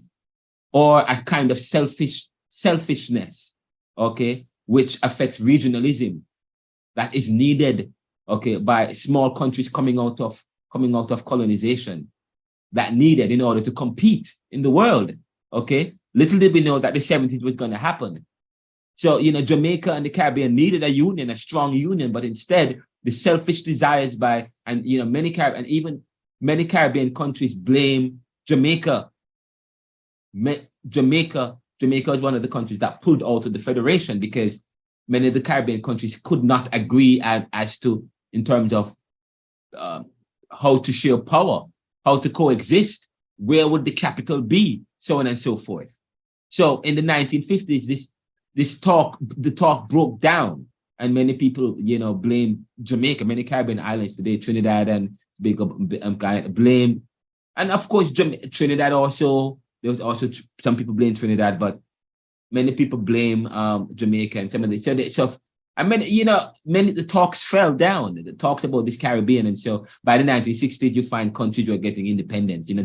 Everybody wanted power, their own nation, the pride of the nation. There was this pride of the nation. You get independence, but small nations, could we cope with what was about to happen with globalization opening up and so on? But there's some of the conversations that we have to have. And of course, by the 1970s and 80s, there was also, you have Castro and this talk of, there is still this drive for nationalism. The CIA invasion of the CIA invasion. By the way, there's a mass migration in the 70s because people thought that Jamaica was becoming a communist country.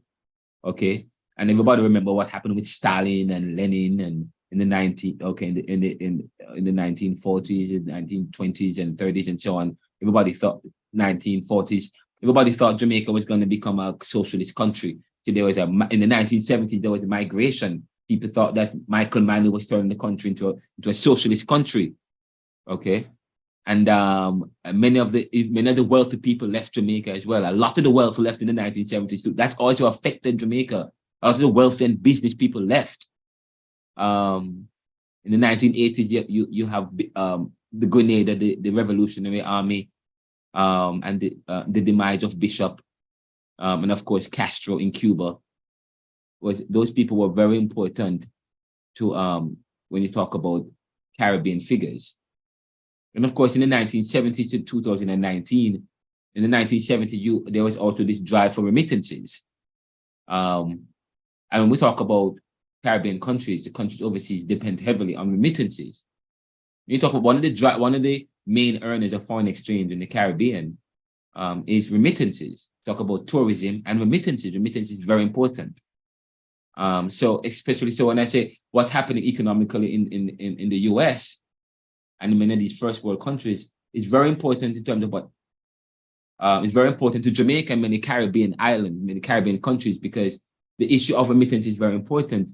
People overseas sending money to their loved ones is also another way in which the Caribbean has helped to survive and to withstand the shortfall, the lack,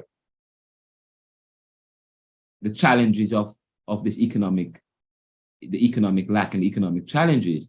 Okay, it's very important. When you look at the GDP and look at remittance, the contributions of remittance to GDP, millions of Jamaicans overseas and Caribbean people overseas contribute millions of dollars to the Caribbean, to their loved ones. I have said that it is haphazard. The way in if you look at the remittances and over COVID, during COVID, it kind of lapsed a bit, but it's back up. But I said, remittance is very important. And when you look at the GDP and look at Jamaica's foreign exchange earners, the biggest foreign exchange earners, it's not just tourism, it's also remittances. Remittances is in the top 4 in terms of highest foreign exchange earners. Now, remittance is very important. Jamaica, when we talk about foreign exchange is important in terms of in order for trade. In order for Jamaica to trade, we need US dollars to trade. And Jamaica have to spend, it costs Jamaica a lot of money for $1 US dollar. Okay. So, okay, but today what you have, by the way, what you have, just so you know, people are actively trying to replace the US dollar as the main currency in the world. Today, the main currency in the world today, when you talk about when people want to measure their exchange rate, measure the value of their exchange rate, the value of their rate, the value of their currency. When you want to measure the value of a currency, you measure it against the dominant rate. Okay. The world's currency is actually the US dollar. The US dollar is not the strongest, but it is the most exchanged currency. Okay. The most recognized currency today. All right, but it has a lot of reputation. But China and Brazil and Russia wants to limit America's dominance and freedom in the world. Some time ago in a lecture, I asked you, who rules the world? The book Who Rules America by G. William Domhoff. And Ross Perot wrote the book Organizing America, looking at the corporation as the most dominant feature in American life with their multinational and transnational. Not just in the US, but even in the Caribbean, even in the hotel industry. Look at what's going on with the hotel industry. And beaches in Jamaica and the Caribbean, especially in Jamaica, and the issue of privatization. The issue of privatization is one of the challenges in the Caribbean, where many of, after Caribbean, property is very important. Property, we talk about creating generational wealth. One of the problems with Black people is that Black people lack generational wealth, and they lack generational wealth because their lands were stolen from them, their labor, their wealth was stolen from them, okay? And even after independence and they were free, they continued working, even that money was stolen from them. And they work pittance and they are struck, okay? They don't have generational wealth, they don't have land per se. In Caribbean, it's a little bit different. The Caribbean people, they have land. A lot of Caribbean people, but a lot of Caribbean people don't. A lot of Caribbean people don't have land, but okay. But then the value of, but if you do have land, they devalue that land, the property. If you do have land, it is devalued. Okay. Say, for example, international appraisal system follows an international system that devalues it and values it. International appraisal system follows American appraisal system. An appraisal system that devalues Black or colored property. That's the de jure factor. That's how, talk about how slavery, how discrimination, or how slavery continues in the world today, or discrimination. You have de facto factors and you have de jure factors. That's very important when you start to study systemic racism or discrimination. We talk about de facto factors and de jure factors. Okay, we talk about de jure factors as against de facto factors. Okay, de jure factors is systematic. Okay, de facto factors is entrenched. It's behavior. Okay, how does its behavior? So this is very important to the to the conversation of remittance. So we talk about remittances and the exchange rate. Oh, sorry, I almost went off a tangent. So Brazil and China today are trying to replace. So who rules America? But today I said it's not about who rules America or who rules the Caribbean, but who rules corporations. And I say to you, what is in corporations' special interest? Their bottom line. When we talk about someone's bottom line, we're talking about profit. Yes? What is the bottom line of we're talking about the bottom. When we talk about the bottom line, what is your bottom line? Okay? Talking about monetary value, profit. The bottom line is to make money. They want to make money. Capital wants to make money. It's to maximize profit and to minimize costs. That's what capital is about. Okay, making money, profit. That's what when we talk about Christopher Columbus' ulterior motive. What was his ulterior motive? Okay, he said it was to spread religion, but that was not the ulterior motive. The ulterior motive was for profit, for gold. They were looking for gold, and they ended up in the Caribbean, in the West Indies, instead of the East Indies, in East India. They were looking for gold, okay? But they were somewhere in the Caribbean. In a sense, he buck upon the Caribbean. The Caribbean was the Americas was a discovery by chance, or was a discovery by chance.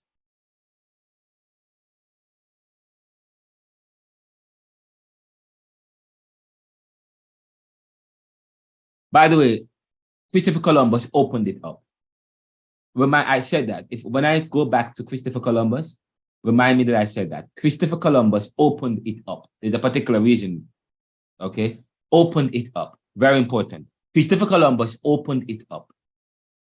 Very important. Remind me that I say that.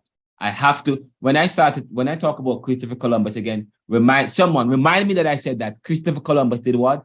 He opened it up. Very important. Christopher Columbus opened it up. Very important.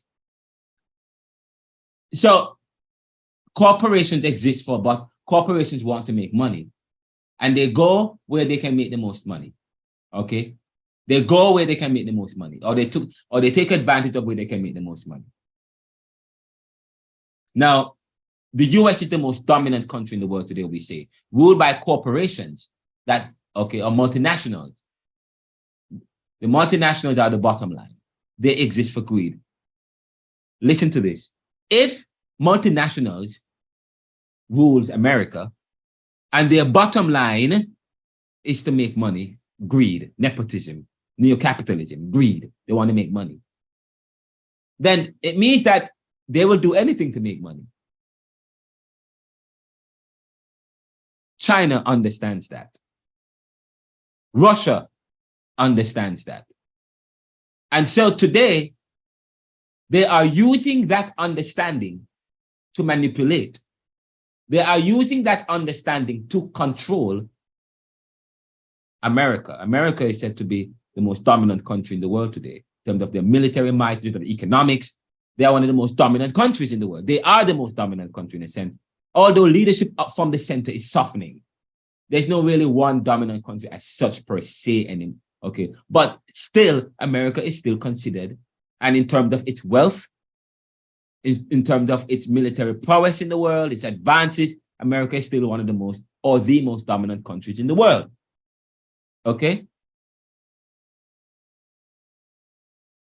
and however, there are those who want to challenge American dominance in the world, China and Russia. And one of the ways that they are doing, they are using strategy, and they have used many different ways. One of the ways that they have done, one of the things that they have done is to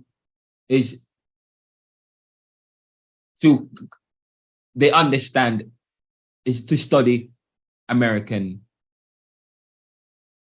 politics, and they understand American greed. So what China has been doing over the years is that they have been developing their country, Russia developing their countries, North Korea developing their countries, so that their countries, which are totalitarian countries in a sense, not necessarily communist, they are pseudo-communist, they're not real Marxist countries. But what they have done is that they have developed their economies in a sense.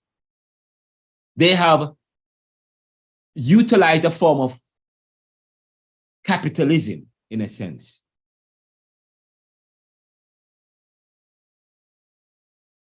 And by the way, I heard that Vietnam is doing very well today. Vietnam is doing, and they have what is known as, it's still a Marxist country, but but they use Marxism in a creative way. But if you read people like Trotsky, even Marx himself understood that, and even Lenin, even these many people many communists believe and will argue that you need to have capitalism is one step in communism. Capitalism is a step in communism. You have to have some amount of wealth. You have to have some amount of profit. And okay, or you have to have some amount of competition, because competition will help to spur on production, which help to create wealth. So you have to have some amount, and capitalism is a very good way of doing so. But what they have been doing over the years is that they have created a kind of wealth class, position their citizens in a way to be able to buy and to produce, yes, and to make them into customers. They have turned their citizens into consumers, people who can buy American stuff, people who can vote with their dollar. They have developed their countries with some amount of wealth, some amount of an economy that can buy now, that can contribute as consumers. They aren't okay. And by the way, the Philippines and Vietnam today, a lot of multinationals and business, a lot of American corporations are seriously investing in Vietnam today. They are racing to invest in Vietnam because Vietnam seems to be the next. There's something happening in Vietnam. And Vietnam is not thinking about the kind of investment we're thinking about, sweatshops and fact. No. They're talking about a kind of digital science and digital technology, sophistication. Talk about people investing in the Caribbean. We want investment in the Caribbean. We're not talking about this tourism. We're not just talking about around the raw material. We're not just talking about agriculture. We're just talking about investing in Jamaica and the Caribbean that makes Jamaica that creates Jamaica into kind of a sweatshop with sweatshop conditions. Okay? Like the kind of investment with the free zone.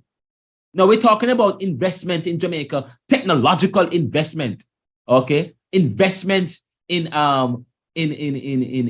financial technology and software, and in digital technology.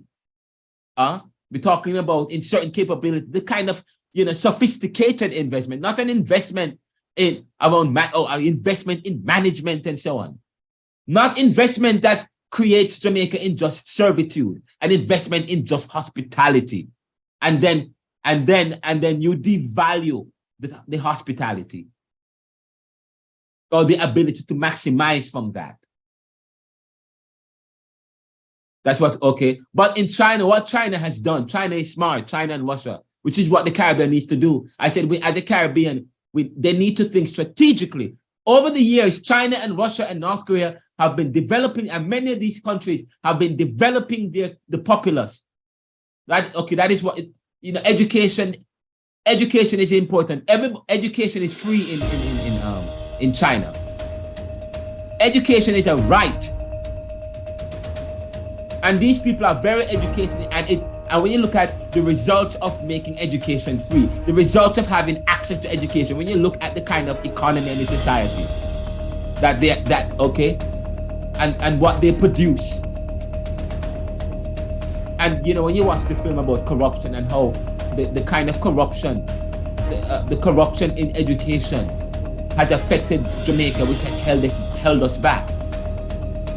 Talk about but education is very important. Access to education. Look at many of the top countries, Finland and Denmark and many of these Scandinavian countries. Education, they have access to education. And it shows in terms of how they live, how they treat with issues, the kind of, they don't have, in terms of crime and violence, income inequality, poverty, and the products that are produced, so on and so forth. So when you talk about investment, so what China has been doing, they have been investing in they make education a right, and they created a wealth class, or a kind of population they have billions of people was in poverty. Now they have reduced poverty, and now and guess what? Now Chinese can buy stuff now, and now Americans are racing to China. The capitalists, the multinationals, the businessmen, the elites, they're rushing to China to make money, to sell their products, and so on. They're rushing to China to sell. Recently, there was this issue where there was a thing with China was trying to say that China was trying to interfere in a decision in American politics, or through basketball. Basketball had to apologize because NBA makes billions of dollars. HBO, the box office, they make billions of dollars from Chinese viewers. They don't want to lose. So that's the point I'm trying to make. They have been busy. China, Russia, they have been busy making their countries into a market. Caribbean, Mr. Andrew Holness, let us make the Caribbean, make Jamaica into a market where our people can buy, so that they can race to Jamaica. So, anyways, China understands that. So in a sense, China understands that, and guess what? China has a state-run economy. China is so smart, man. So they have a lot of control over consumer behavior. But the US have a lot of control over China. I mean, capitalist country claim to not, it's a free market. It's not a free market. Let me tell you, through interest rates. The Feds control interest rates. Bank of Jamaica controls interest rates. There is no free market. You raise interest rates, you lower interest rates, that affect behavior. So please, there is no, so they can control free. But anyway, in China, they have a lot of control. The difference between China and with a state-run economy, and the US, or a country with a more free market economy, is that the country with the free market economy purports to be free, but they're not really free. They purport, they project, they provide a facade. While in China, they don't, and the communist countries, they don't purport. They give it to you like it is. They don't profess one thing and confess another. Yes, they don't purport to be free. They say we're not free, we're state planned. And that's how we operate. Okay, while in other countries that have a free market economy, or other countries with free market economy, they say they are free, but they're not really free. They have systems in place that controls human behavior.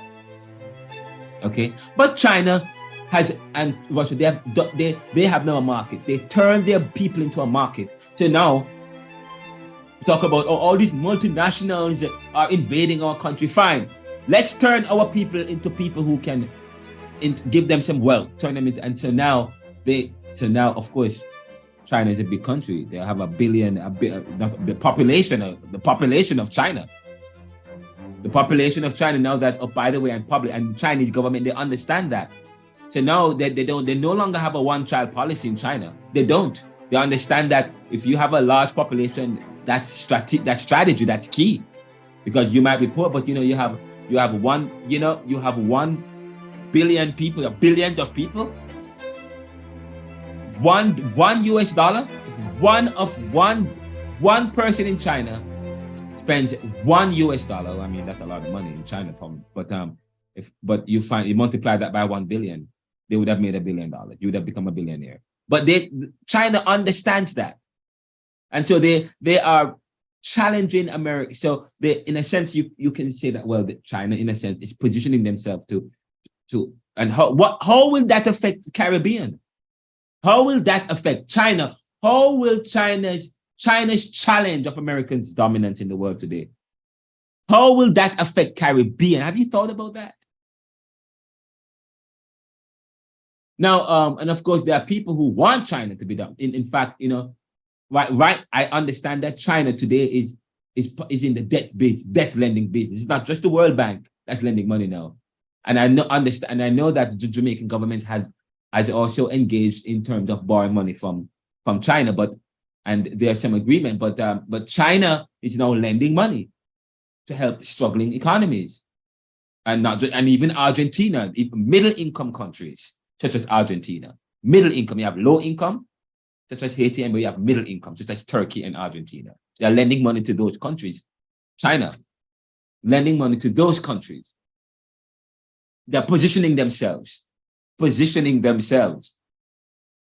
how will that affect Caribbean? The next point I wanted to raise is this, that we talk about currency, the dominant currency, the US dollar, but China and Brazil is challenging America's dominance. I heard recently that China and Brazil, either they are planning to or that they have ditched the US dollar, and now they are apparently using crypto. They're moving towards crypto. In fact, that was the plan. The plan was to move towards crypto. Listen, guys, there's a competition. There's competition happening in the world. There's a lot happening in the world today. There's a lot happening in the world today that we have to consider, that we have to think about as Caribbean. China and Brazil today just ditched. I understand it's planning to all have ditched or gotten rid of, jettison. The word jettison means to get rid of the US dollar. And now they are moving towards crypto. But that was always the plan, though. That was always, people were actively trying to replace US dominance by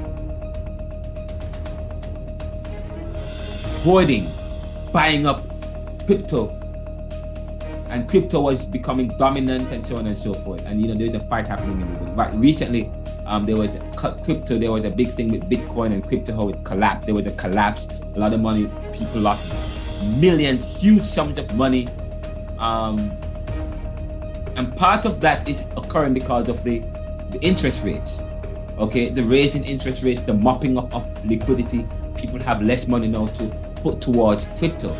The US government, they are smart. They have a sense of what's going on. Okay, there is this fight to replace the US dollar as the most, okay, because there are people fighting against the US, while at the same time Russia is invading Ukraine. And we're understanding that there is now North Korea and South Korea. There is kind of a understanding between these two countries now. China and Russia, okay, are having talks. And it is quite interesting what's going on in the world today. While, of course, the Russia and NATO, they're talking, the Ukraine situation is creating an interesting situation. While at the same time, there is a fight in terms of digital technology, spyware and malware. But this Brazil and recently President Biden asked, Saudi Arabia to increase the production of oil, and he did a 160 instead of increasing it. He with Vladimir Putin, with OPEC, decided to cut oil production, thereby affecting oil, creating this instability in the world. What is going on in the world today? And how does that affect Caribbean? And how are we? Where are we? Who do we side with if we side with anyone? Kamala Harris? Sorry, I'm being provocative here. These are interesting times for the Caribbean and for the world. And of course, they just found Guyana, oil in Guyana. And I understand that Jamaica and other Caribbean countries have developed major interests in this. But these are interesting times, and you have to ask, what is happening? But the US is understand its position. I'm telling you, they understand their position and what China is trying to do and what Russia is trying to do. In the sense that today, crypto is struggling.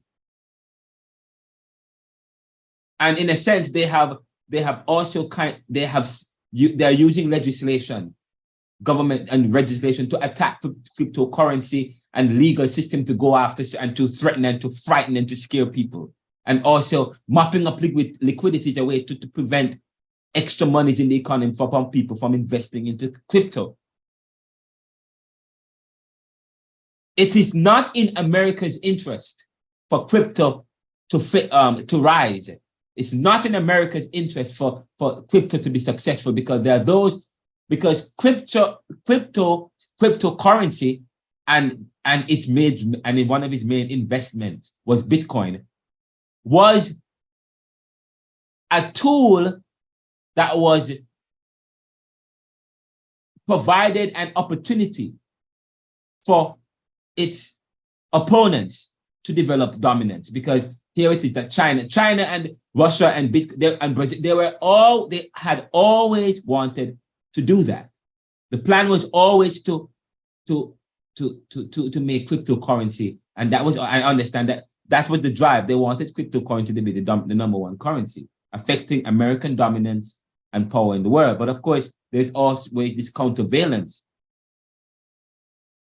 Okay, how did that affect Caribbean? And I said to you, that's why I'm teaching Caribbean thought, but we cannot just think in terms of Jamaica and in Caribbean. We have to think about what is happening in the world, and that's what has dogged us. Because when in the 1970s, when the oil crisis happened, where were the windfall? Jamaica was the pearl of the Caribbean, and many Caribbean islands had that name. Many Caribbean islands were developing, were growing in leaps and bounds. But today, and we were rivaling Singapore, but Singapore is way beyond the Caribbean today.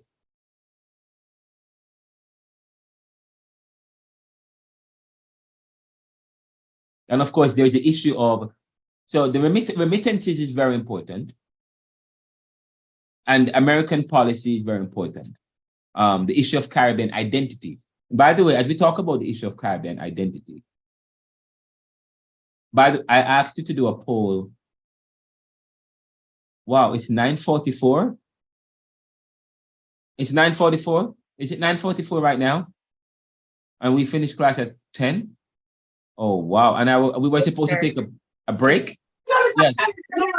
8:44 here in Jamaica, sir. Yes, sir. 8:44 in Jamaica. In Jamaica. Sorry, and we finished class at 9, and you finish at 9, correct? So you have, yes, we have 16 minutes to go. Oh my God. What? Wow. I cannot believe this.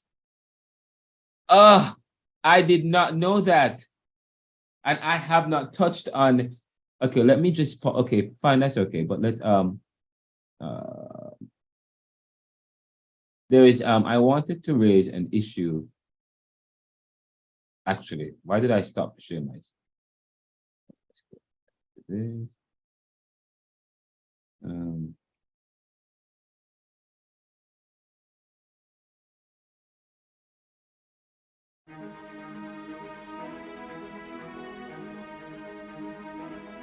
Okay, all right. Now, the issue of identity, and we talk about the issue of, I want to talk about the issue of identity as we trace Caribbean thought. Rex Nettleford wrote an academic journal entitled National Identity and Attitudes to Race in Jamaica. Again, national identity and attitudes to race in Jamaica. And in it, he said that the need for roots and the attendant quest for identity are said to be natural to people everywhere. I'm gonna need you guys to give me until 10:30 to finish the class, okay? If you don't mind. But listen to this. The need for roots and the attendant quest. Sorry, when I said 10:30, I mean American time, 9:30 Jamaican time. The need for roots and the attendant quest for identity are said to be natural to people everywhere. The phenomenon may be said to inhere in a people's desire to collate and codify their past collective experience, as well as to lay foundations for the realization of future aspirations. To lay foundations for the realization of future aspirations.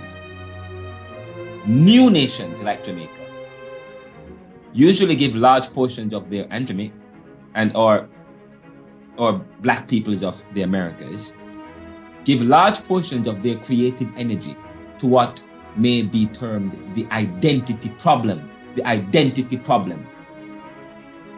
And the mid-20th century, with its flux of emergent countries in Africa, Asia, and the Caribbean, is particularly noted for this aspect of nation building.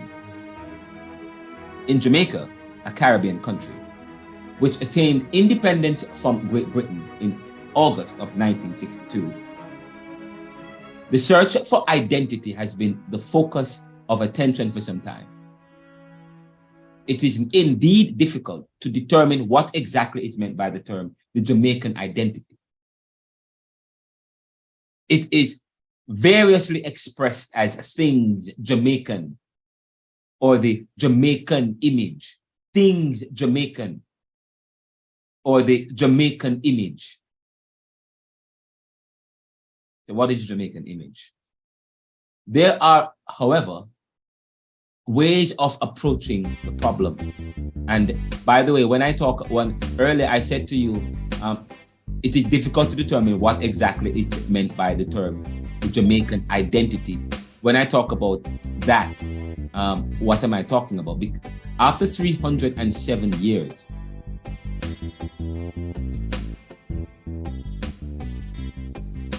I won't get into that yet.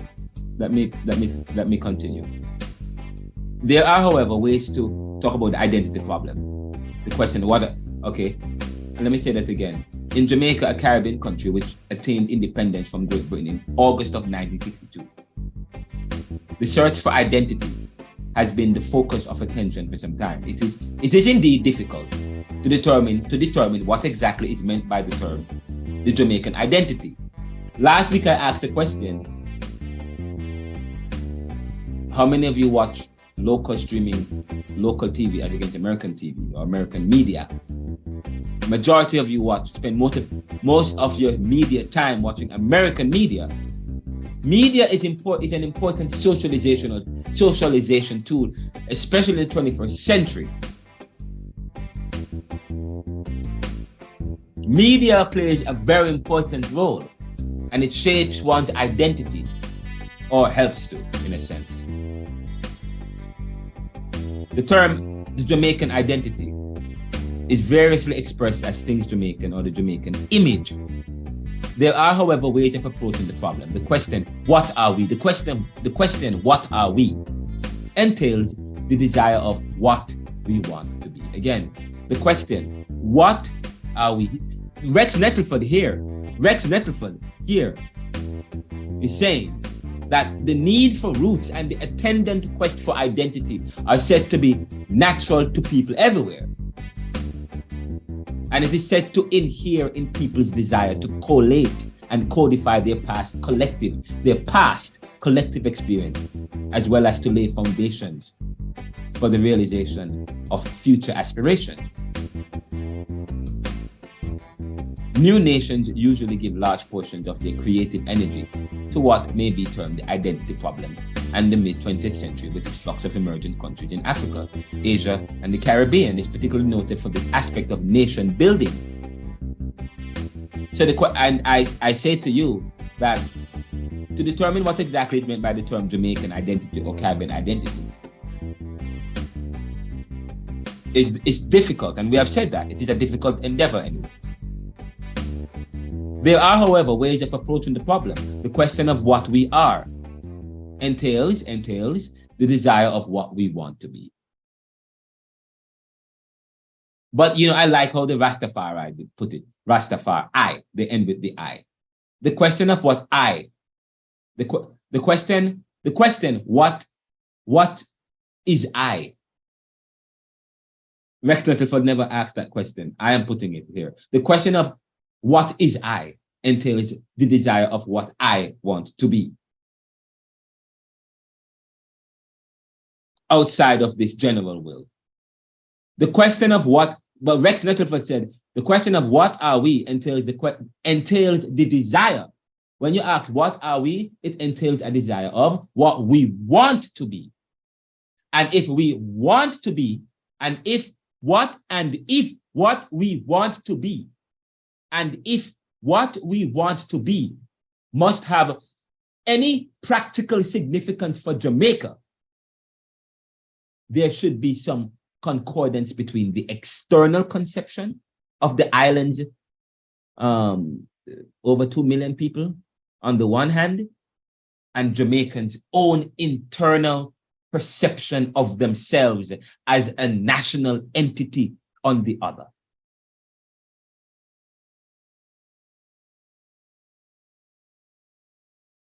Again, ways of approaching the problem. The question of what are we entails the desire of what we want to be. What is it that we want to be? So the question, what is it that you want to be? Also entails a desire.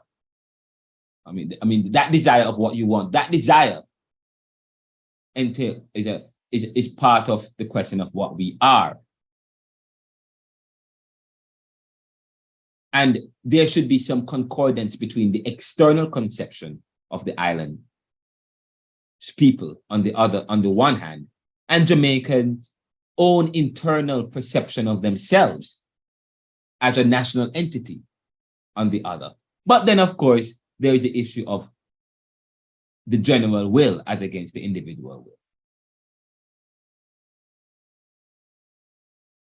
And of course, those are some of the important things that you may have to consider as you think about, as we trace Caribbean thought. Okay, one of the things we look at is Caribbean identity, struggle, conquest, the schizophrenia, poverty and inequality. I didn't realize that the time was beyond us. And there's one, I want to make a point, 2 points before we end class today. I talk about the fact that my own experiences as a post-colonial man living in a post-colonial superpower country. I ask the question, what voice do I have? What voice do I have? Talk about what voice do I have, if any? What are the threats to that voice? And Fanon and his contemporaries have questioned whether Caribbean countries such as Jamaica are really free of external control and power. External control, and even in this issue of identity, Rex Nettleford talks about the external conception as against the external conception. And of course, what is I as against is determined by what I want to be. And the Rasta that says what the Rasta, Bob Marley said, we're not capital or Marxist, okay? His religion is in a religious consciousness of the I and I, okay? The I, the individual, of, but not in a selfishness, but a sense that of what he wants to be. Okay, but free of external control and power, and that this illusion of freedom comes from a dominant globalist world within which we find ourselves competing against two forces vying for control: the East versus the West. Marxist socialist ideology versus Adam Smith free market principle. However, we may view a Marxist way out, and most feminists, post-colonialists, whoever, Caribbean people, we may view a Marxist way out, given our past with the West and Western capitalist ideology, based on profit that ostracized us from our labor and profit and castigated us. A point here, and just a point here, I say to you that I am biased, and I'm using bias in this sense as a starting point or a hunch or hypothesis determined by a system of values which one approaches and seeks to understand social reality and the world and one's thoughts. Now, Charles Bates said to himself and other social scientists in discussions of Harlem Fears, I found that there was no one without some bias, and that those who pretend to be most unbiased either were indifferent or reflected an insidious form of bias. Presuppositions drive research and thought and practice, and one must be aware of that. And Kenneth Clark alludes to that in the book Dark Ghetto. So when I asked you earlier, well, when we asked the question, to what extent has the resistance movement, such as Garveyism, civil rights movement, the abolitionist movement, to what extent the resistance movement, the independence movement, the drive for freedom, to what extent have we achieved actual success? To what extent have we achieved the resistance movement, the fight for freedom? What extent have we achieved actual success? It is determined by our ability to achieve actual power, to determine our own destiny and chart our own course, talking about who we want to be, to chart our own course and our own destiny. The extent to which the resistance movement has achieved actual success is determined by its actual ability to achieve actual power to determine its own destiny and chart its own course. I said Rex Nettleford talks about the question of what we want, who we are. It is determined by the desire of what we want to be. And who is it that, what is it that, okay, and we talk about the Pan-Africanism or the post-colonial movement or the civil rights movement or the drive for independence, talk about, so how have we achieved real success? The extent to which the resistance movement, civil rights and so on, has achieved actual success is determined by this issue of identity. It's also dealt with the ability to be able to determine one's identity outside of the external. So you said, okay, what is it you wanted to be? What is it the Caribbean wanted to do? Who is it that we wanted to become? We wanted the ability to achieve actual power. Sorry, we wanted the ability to determine our own destiny and chart our own course without outside interference. Outside of any nationalistic pride that foils that plan. We talk about regionalism versus nationalism. Regionalism I believe, was the way to go. But that drive for this nationalism, but there was a selfishness that crept in, a narcissism that crept in. Someone talk about narcissism that crept into this nationalism.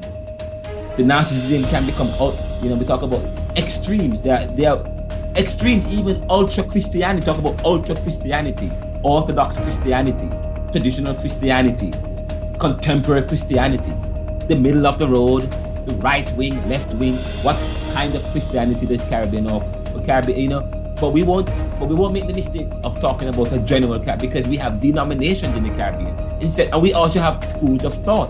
But in a sense, we also wanted, outside of that, nothing is wrong with having that kind of competitive nation.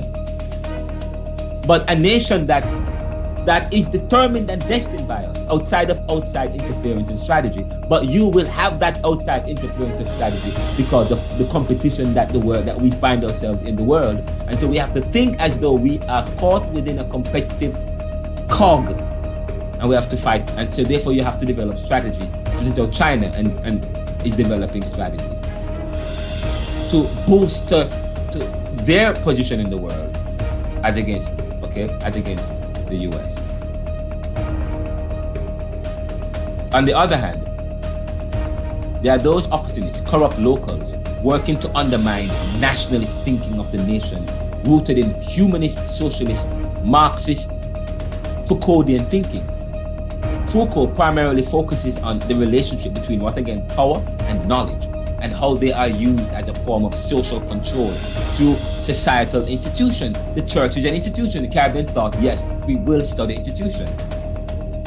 As apologists, we will have to understand this particular argument or reasoning.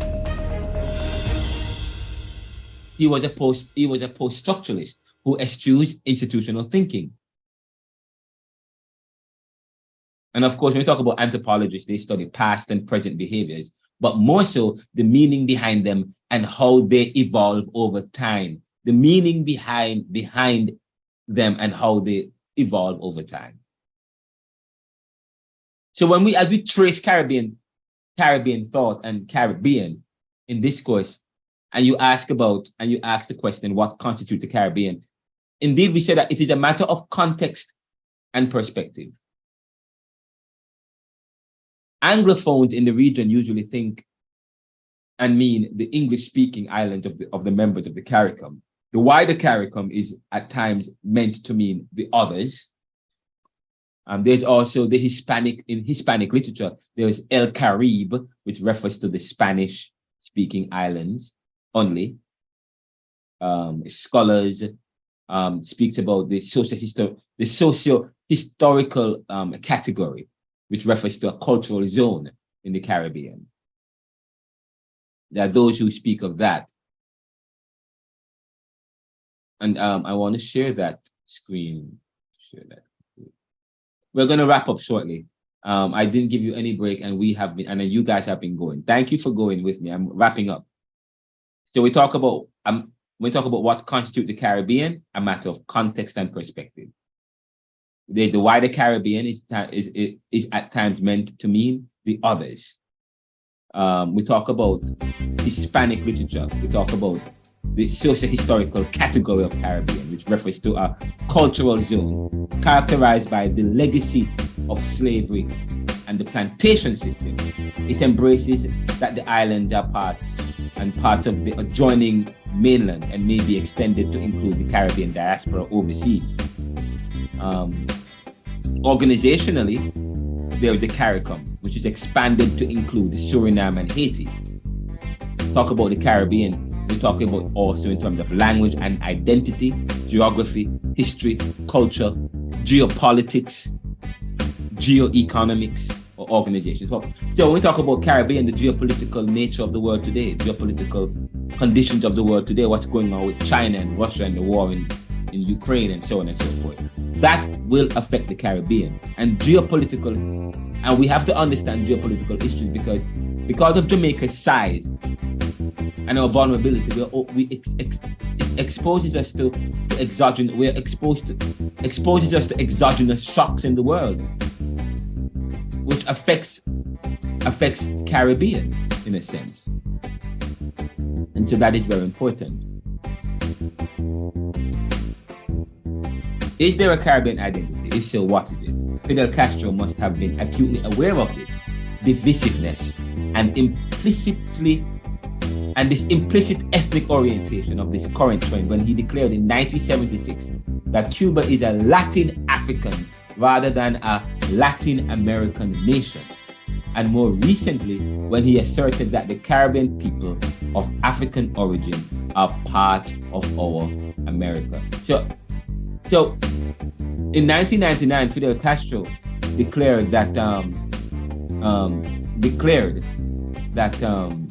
in 1976 that Cuba is a Latin African rather than Latin American.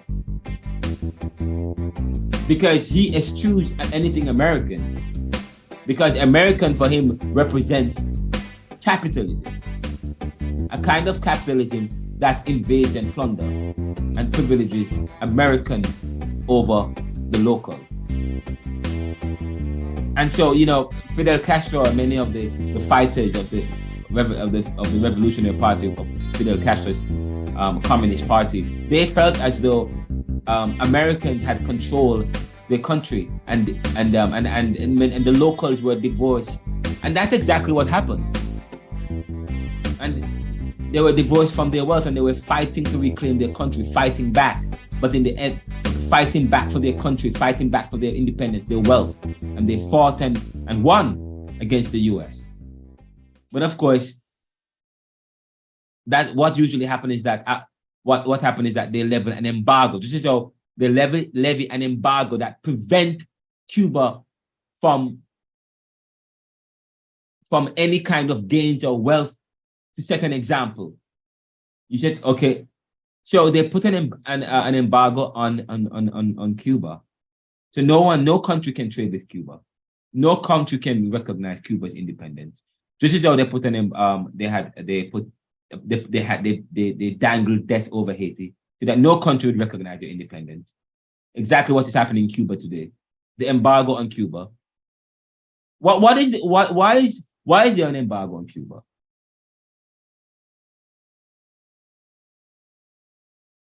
Is it reasonable? Or is it based in the competitive nature of the world today? Of course. They lost. The US lost Cuba, and so they levy an embargo. Is that the situation? France lost Haiti, and so they hold them. They hand the debt. They hang debt over them. They place a debt on them.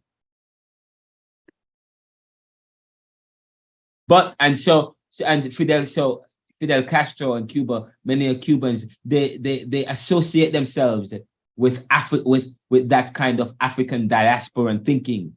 They consider themselves, we are of Latin African rather than Latin American. They use the word Latin African, which is very important. Of course, when we talk about larger islands of the Caribbean, talk about these are more. I will share this lecture with you, talk about larger island states, the 4 states in the Greater Antilles with a population of about 79 million, Jamaica, Cuba, Haiti, DR. The smaller states, island states, are 9 states, mainly eastern and southern, each with average population of 260,000. The mainland states are Suriname, Guyana, Belize, and of course, there are 12 dependent territories. In other words, the dependent territories are territories that they're part of the Caribbean, but they're not independent.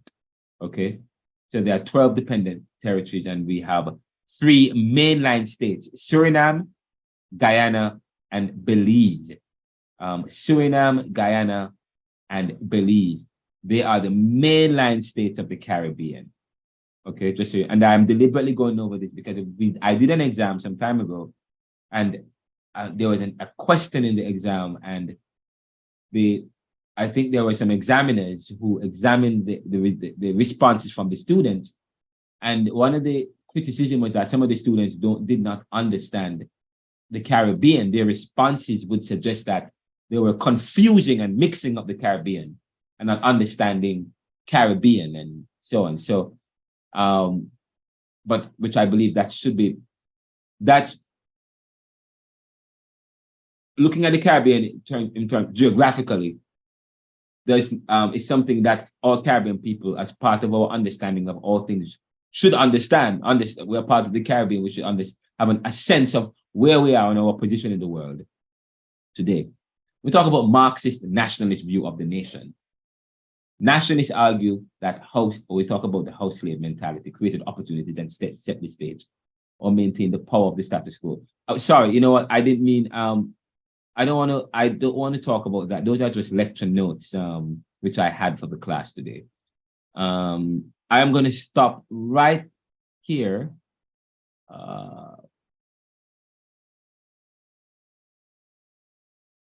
The next class, we will ask the question: where does this hope and drive for decolonization intersects with globalization? And I actually wanted to begin looking at. There were three concepts I was supposed to raise in class today. Looking at a brief overview of the socio-political context of the Caribbean and of Jamaica, nationalism and Garveyism, and Caribbean Fanonism. To be honest, I did not touch that. I'm not even going to begin that today. I will have to do that at the next class. But I had asked the question earlier, and let me see the results of the poll, and we're going to share the results of the poll. The question was, discovery by Columbus. Columbus discovered Jamaica in 1492. 5% of you said yes. Sorry, 45% of you said yes. 55% of you said no. And it said only 11 persons participated in this. And let me end it and share results. I'm sharing the results now, okay? Columbus discovered Jamaica.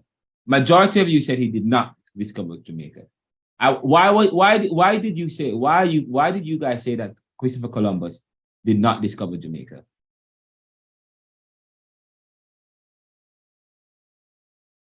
Just one, if I could get one response. Why is it that you guys say that he did not discover Jamaica?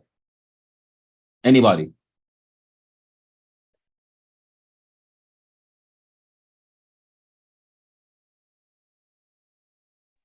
Okay, sir. So a quick response from Alicia. Yes. My perspective is that first and foremost, if he had discovered, and discovered can be looked at from two perspectives. In his eyes, he discovered, I'm thinking that he would have discovered Jamaica if he had not known about Jamaica. And so discover for him would have been appropriate. But if he came and saw other persons on the island, then it would not been a discovery in a general context to say, because if it was discovered, then he would have been the first person. But that was not so.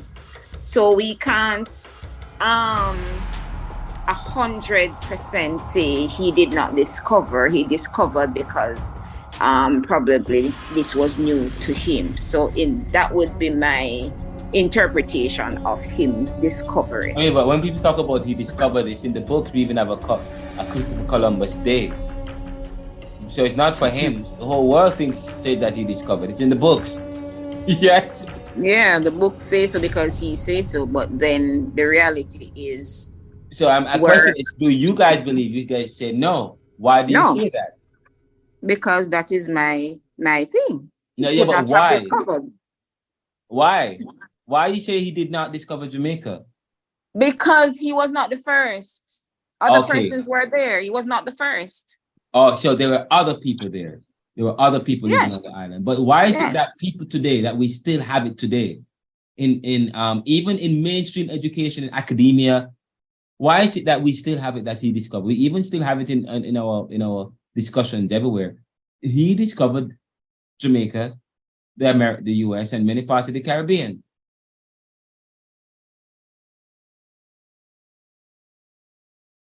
Let me respond. Of course, he did not discover Jamaica. For people who are in the Caribbean, because we know that there were other people, and in the US, there are other people living here before. But of course, if you want to keep something, you have to say you discover it. Okay, for keeps. All right, for keeps. If you want to keep something, you want to keep it. You're gonna. But of course, that's one of my. But outside of that, of course, it's very important for the actual discovery was you claim a land, you find a land, you would stick your flag into the soil, and that is your land. But of course, that if you capture the land, but discover the land, there were other people. Okay. And so in a sense, he said he discovered it instead of captured it. You notice? Christopher Columbus captured the US, the Americas, and captured. Why is it that we don't use the language?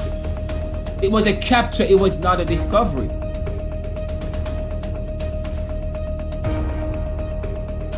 If it's a capture, then the people who own it can later on can make a claim to it. If the people who own it, they can get it back. Same with your labor. Your labor was stolen, but therefore the value, therefore whatever you work, you should be able to get it back if it were stolen. But so language, so okay, so the language, so that's why people talk about the mainstream. That people develop standard, it's not part of the standard. Because officially he discovered it, but unofficially he didn't. But can I tell you, officially he captured it in the reality, but the language is important. So society creates standards, creates institutions, creates systems to protect their ill-gotten gain, to change the narrative, and creates religion and rules to baptize stuff, to protect and to maintain what they have now. But so the issue is Christopher Columbus captured Jamaica, okay? And by extension, not just, he was acting on behalf of who? Who was he acting on behalf of? Huh? And if you talk about, you look at what's going on, I mean, many of the countries of the world, so, you know, acting on behalf of Italy, Spain. So Spain and Italy, they would have to pay. They would have to pay money, they have to give back money. Okay, talk about, so language is important. But the second thing that I want you to consider, Christopher is pragmatic truth. So of course, it is an issue of pragmatic truth. Pragmatically, he did talk about pragmatic truth, correspondence truth, and the coherent theory of truth. I am going to touch on that briefly when I start class next week. When you start to study theories of truth, there is a truth, an American truth, or a kind of truth that makes the statement that Christopher Columbus discovering the Jamaica and the Americas, although he kept true. Pragmatic truth is what is pragmatic, what is relevant, what is valuable to you, what advances, okay? That's it, okay? And when you start to study the world, unless it was not discovered by the privilege, it was not discovered at all. So the standards is the standard. What were the standards? What was, okay?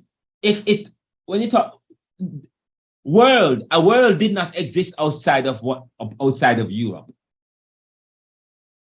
The map of the world was the map of Europe. The map of Western civilization was, or the map of the world was a map of Europe, or the dominant view. And if it is not part of the dominant view, then it does not exist. If it was not written by the privilege or the dominant, it was not written. If it were not said by whoever, it was not said. You see where I'm going from here. Even when I talk about the issue, when next we talk about the identity, about who we are as against who we want to be. And when I said, science found and said the Negro is not any more than the white man, he interrupts the standard, the narrative, because the narrative helps to condition a particular behavior, which is systematic, which continues the status quo and privilege in society. It was not discovered. Jamaica was discovered by Christopher Columbus because, and Jamaica and the New World did the New World, which was the West Indies, is part of the New World. The New World, the Caribbean did not exist. We're studying Caribbean thought. The Caribbean did not exist. Jamaica didn't exist. The islands didn't exist. It was not on any map. So because it was not on their map, which was the standard, which was normative. You measure things against the standard. Okay? And so if it's just as we are talking about today. Today, fast forward millions of years, science. Science is the arbiter of all truth. It's no longer religion, but science is making the same mistake that religion did many years ago, believing that it is the arbiter of all truth. Nothing exists. Religion said that it is the arbiter of all truth. There is no truth outside of God's truth. And when you study the introduction to psychology, you talk about J. Adams and looking about the marriage between, can there be a marriage between psychology and theology? Can there be a marriage between psychology and theology? There are those of the orthodox view who believe that all truth is God's truth. And so psychology does not exist in people's mind outside of a theology, okay? It was hard for people to accept the world was flat. The world was not flat because it was against what people know. It was a discovery. It was a discovery because what was true at the time was a kind of truth that says the earth, whatever, the church said the earth was the center of the universe and the earth was flat. And when it was discovered that it was not, the church and many people fought against that, burning people at the stake until it was accepted. Of course, there are those people like Kyrie Irving today who is going back to that theory, saying that it is flat. But science came in, and of course, science said, okay, no, science and revolution, you find that knowledge is, with more knowledge and information, people's information were updated. And so they say, and we talk about this issue that as I raised this issue just now, about the issue of discovery. This is all part of privilege and power. This is all part of the issue of privilege. So Christopher Columbus opened up the world.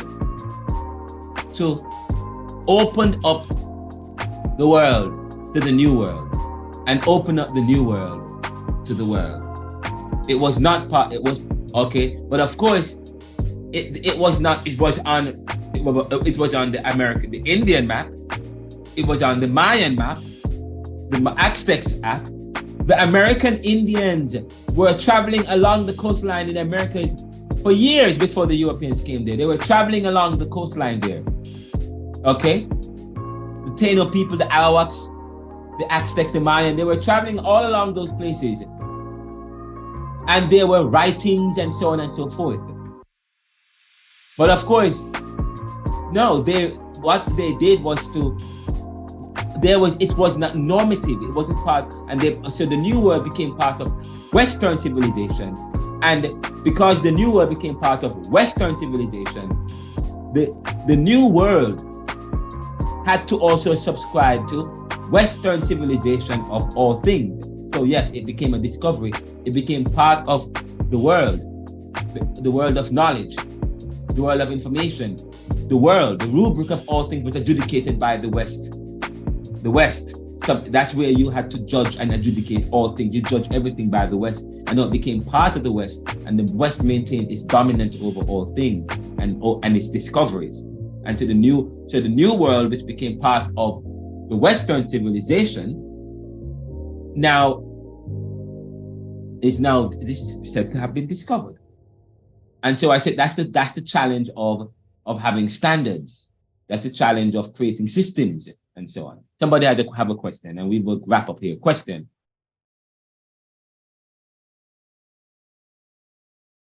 Somebody had a point.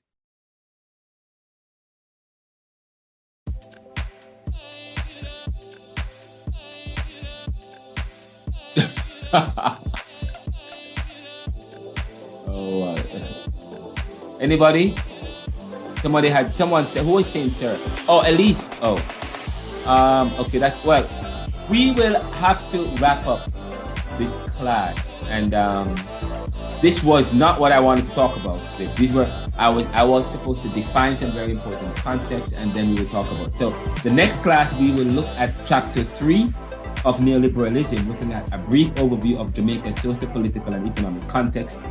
And in the book, page 41, I started by saying, historically, Jamaica was stratified along racial. This is the book that I've written, entitled Neoliberalism, Globalization, Income Inequality, Poverty and Resistance, published in 2021. In the book, I started by saying that, it's a brief overview of Jamaica's socio-political and economic context.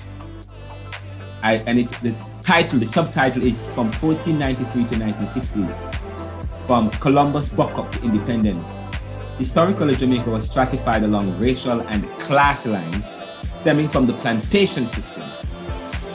Jamaica became a colony of Britain in 1692. In 1650. Oh wow, I made a mistake in my book. 1655. After Britain successfully, in 1692, they had the earthquake in Port Royal. We are actually going to pull this book. This book will no longer be available on Amazon soon. And we're going to update, we're going to adjust the date. Page 41 says, I'm not sure how that came, that error, it's a major error.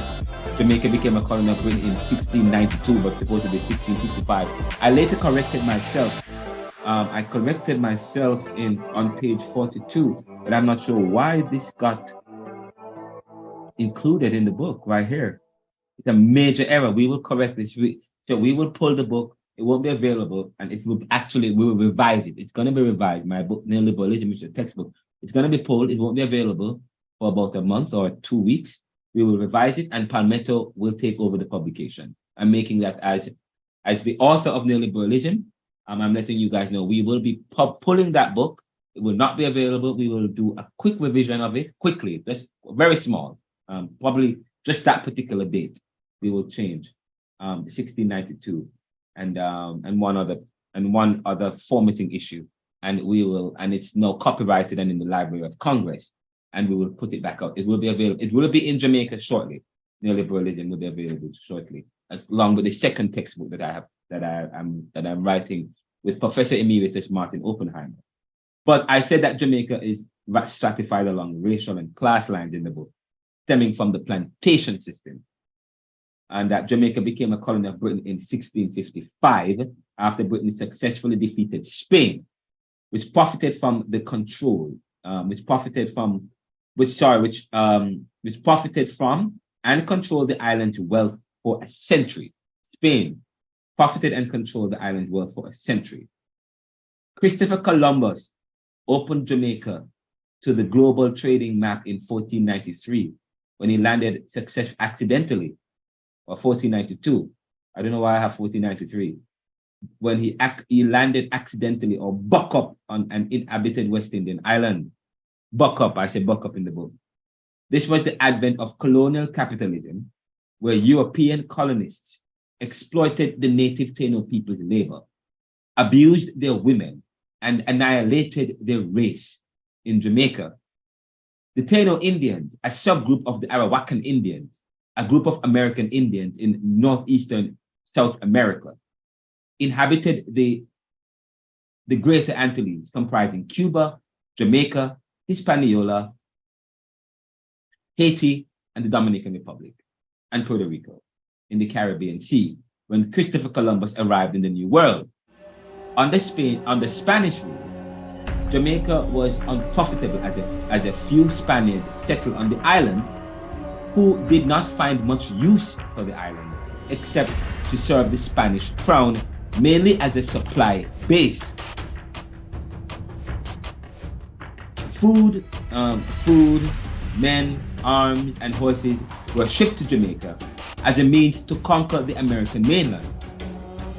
There was much internal conflict between the local government, who were not given much support from Spain, who did not value Jamaica as a lucrative trading post without any gold or wealth to drain, and the church. Now, there were pirate attacks. Pirate attacks were common. As a result, the Spanish hold on the island was weakened. And on May 10, 1655, the English under Admiral William Penn and General Robert invaded Jamaica and led a successful attack against the Spanish. The Spanish settlers who surrendered freed their slaves and then fled to Cuba. These freed slaves fled to the Jamaican mountainside and established small independent communities that led successful revolts against the British, who eventually abandoned their efforts to re-enslave these Spanish freed slaves known as the maroons. The English would then concern themselves with slave trade with Africa, which became a popular and profitable venture, coupled with the need for cheap labor and the race to supply a rapidly growing demand for sugar. Sugar was king, and the elites of the British crown, unlike the Spanish, saw an opportunity to benefit from Jamaica. The sugar industry grew so rapidly that 57 sugar estates in the island in 1673 grew to nearly 430 by 1739. The elites of the various major crowns, France, Spain, England, Portugal, etc., competed amongst themselves to monopolize sugar so as to gain supernormal profits, but in doing so, destroyed peoples and places under the facade of religion. Now, slave labor traded from Africa was brought to Jamaica in inhumane conditions to work on the sugar plantations. Slave labor traded from Africa was brought to Jamaica in inhumane conditions to work on the sugar plantations. Slaves were dirty, pretty things who weren't even considered members of any class. They, through reproduction, came to outnumber the white youth. They came to outnumber the white population on the island. Now, notice I said that the slaves outnumber the white population. Is that what's going to happen to the U.S. if the colored people become part of the majority? Anyway, moving right along. Is that part of the fears? Now, constant revolts and rebellion in Jamaica led local leaders and maroon groups of black people fighting for freedom helped to secure the abolishment of slavery in Jamaica and the English Commonwealth in 1833. To replace the loss of labor, thousands of Chinese and Indians were sent to Jamaica and to parts of the Caribbean as indentured laborers or bond servants who worked on the plantations for a small wage and or for a contractual period. As a result, by 1943, the Jamaican population was stratified along racial lines by 1943. Now, Stone in 1973, Stone, S-T-O-N-E, Stone, he argued in his book in 1973, argues that plantation societies produced a stratum of whites who were owners, managers, and protectors of property, middle stratum of browns and white collar, browns who were associated with the professional, technical, and white collar occupations, and the lower stratum of poor black ex-slaves. Now, he goes on to say that there was hardly any vertical social mobility permitted except for the movement of a small group of blacks from the lower to the middle, and that income was the principal determinant of social status in Jamaica. On the other hand, income levels are highly correlated with racial group and class. The inequality among classes before independent Jamaica is represented in the disparity that exists between land holdings of groups. Because if you look at land holdings in Jamaica between 1950s and 1972, to 1970s, I'm going to show you this, and I'm going to, in fact, let's look at this land holding. 1950s. Oh. You see the blue? That's land holdings. Okay? The land holdings right there. You see that? White, that's the blue is the white population or people of white racial makeup, which was about a very small segment of the population. That's the land holding. And now let's look at in terms of brown and black. Brown is the second largest holding. You see that can you see the black land holding? Can you see the amount represent? Are you looking at the chart? You cannot. Sorry, you can see black. You can see the blue and the purple, but you cannot see the green. That was land holding in Jamaica between 1950s and 70s. And if you go through the Caribbean, that's what you will have.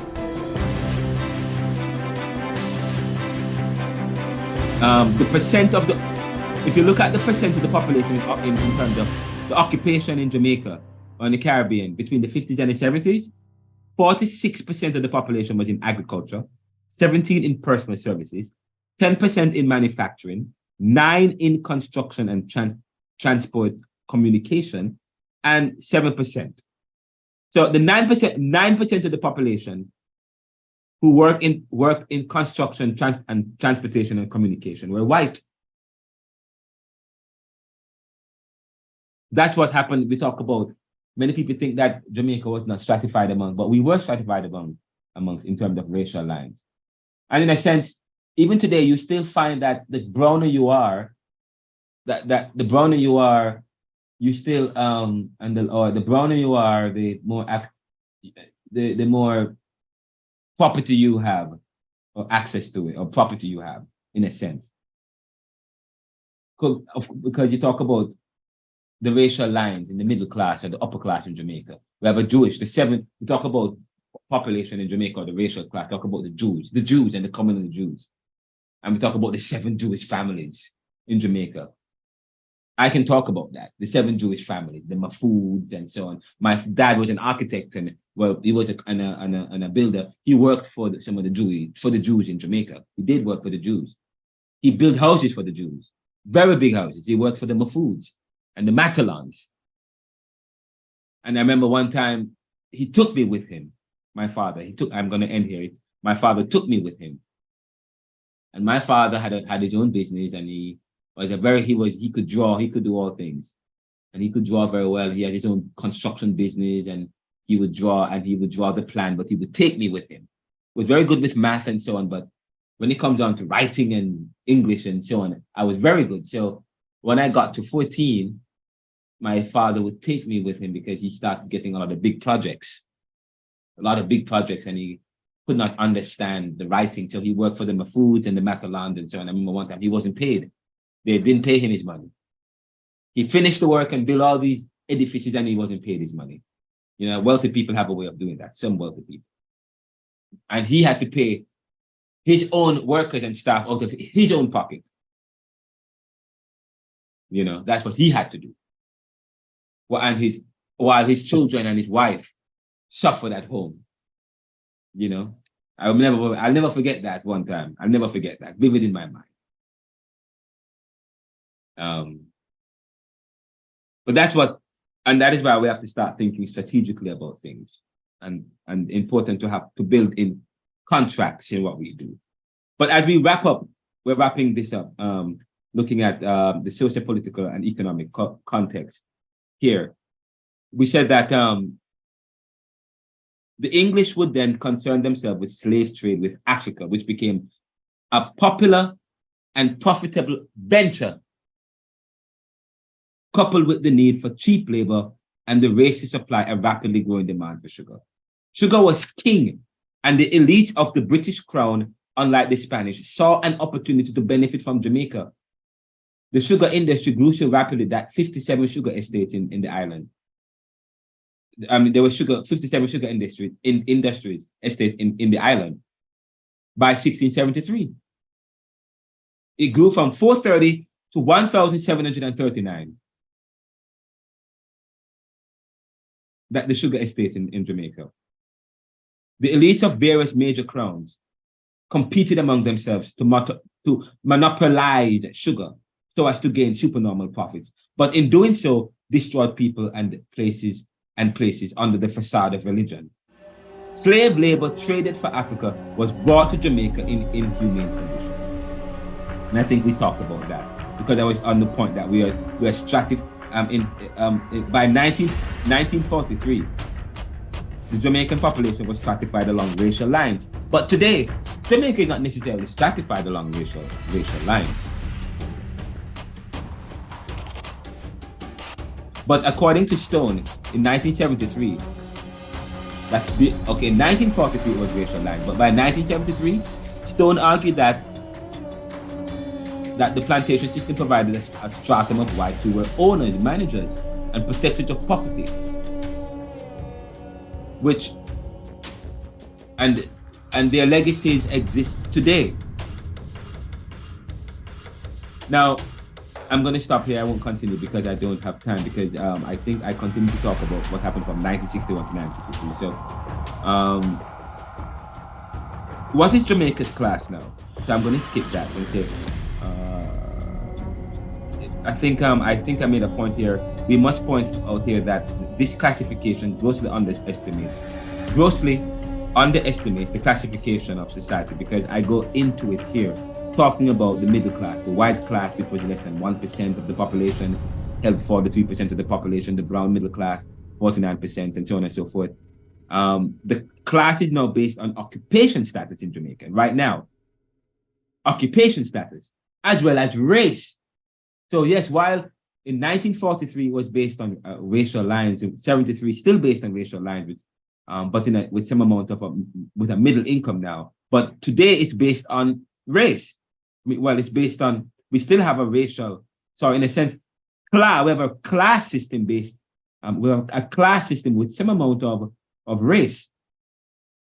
But I've said here that class is now based on occupation status, based on occupation status as well as race. Gordon explains that that this growth was at the expense of the lower classes. So although there is we have a middle in Jamaica, we have a middle class in a sense, and there's a growing middle class. It's at the expense of the lower class because more people are in abject poverty, so on and so forth. Those at the bottom of society experience further abject poverty and income inequality. So although there is a growing middle class, but there's also a growing, that more and more people are falling into abject poverty. A small manufacturing sector was developed, and personal services and construction, transport, and communication sectors grew, so that by 1943, 46% of Black population was in the agricultural sector. But right now, agriculture is not necessarily king in Jamaica. A large percent of the population works in tourism. In 1944, Jamaicans gained universal adult suffrage, which allowed them some semblance of decision-making, and they could form a local assembly to steer their country towards independence. Jamaica gained independence on August 1962, and elected the Jamaica Labour Party as the governing party. For the first 10 years after independence, Jamaica under a JLP government followed a model based on dependent development that the former colony had pursued since the end of the World Wars. The economy grew in the 1950s and 60s by 5.8% per annum. That was very high. And as bauxite and tourism outgrew agriculture as the main GDP earners, agriculture declined drastically in the relative share of agricultural output.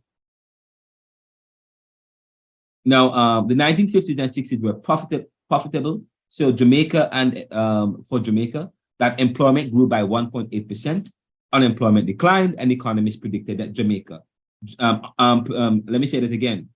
Economists predicted that Jamaica would be the pearl of the Caribbean, and like Singapore of Asia. That's like Singapore of Asia. Now, despite these economic gains in Jamaica, income inequality increased from 1958 to 1972, as the income of the bottom 40 fell from 8.2% to approximately 7% of aggregate income. I won't read any more from that. I'm reading from the book Neoliberalism, Globalization, Income Inequality, Poverty and Resistance, chapter 3, where I outline and provide a brief overview of Jamaica's socio-political and economic context. And I was supposed to share a little bit from chapter 3 of the book and also begin to delve into chapter 9 that looks at Caribbean Fanonism,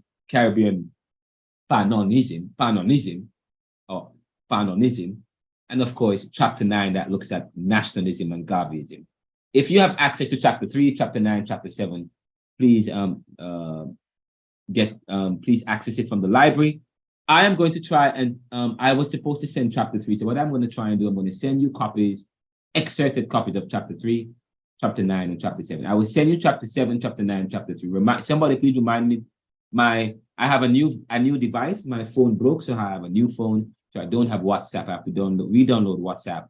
So I have not been on WhatsApp. I will try and get back on there as quickly as possible because my phone got destroyed earlier this week. So I have a new phone. Same contact information. But I need to send you chapter 3 that looks at an overview of the socio-political context of Jamaica. It is available on the Audible as well. And also chapter 9 that looks at Caribbean nationalism and Garveyism, and chapter 7 that looks at Caribbean Fanonism from this book, Neoliberalism, Globalization, Income Inequality, Poverty and Resistance. Guys, that is it for class today. We have touched on a lot. Hopefully I'll have time to touch on Bob Marley's film Who Shot the Sheriff. And also we'll get time to wrap up on podcasting and what I would like you to do is start spending some time. What are the expectations? Expectations for the exam is, what is Caribbean Fanonism? What does Fanon have to do with any talk about nationalism? When Caribbean says that the Negro is not enough anymore than the white man, what is he getting to? What is he getting? Or fill in the blanks. The Negro is true or false? Jamaica, some true and false questions, so on and so forth. But we'll get into it, guys. Easy questions, and we will discuss some of the most important concepts.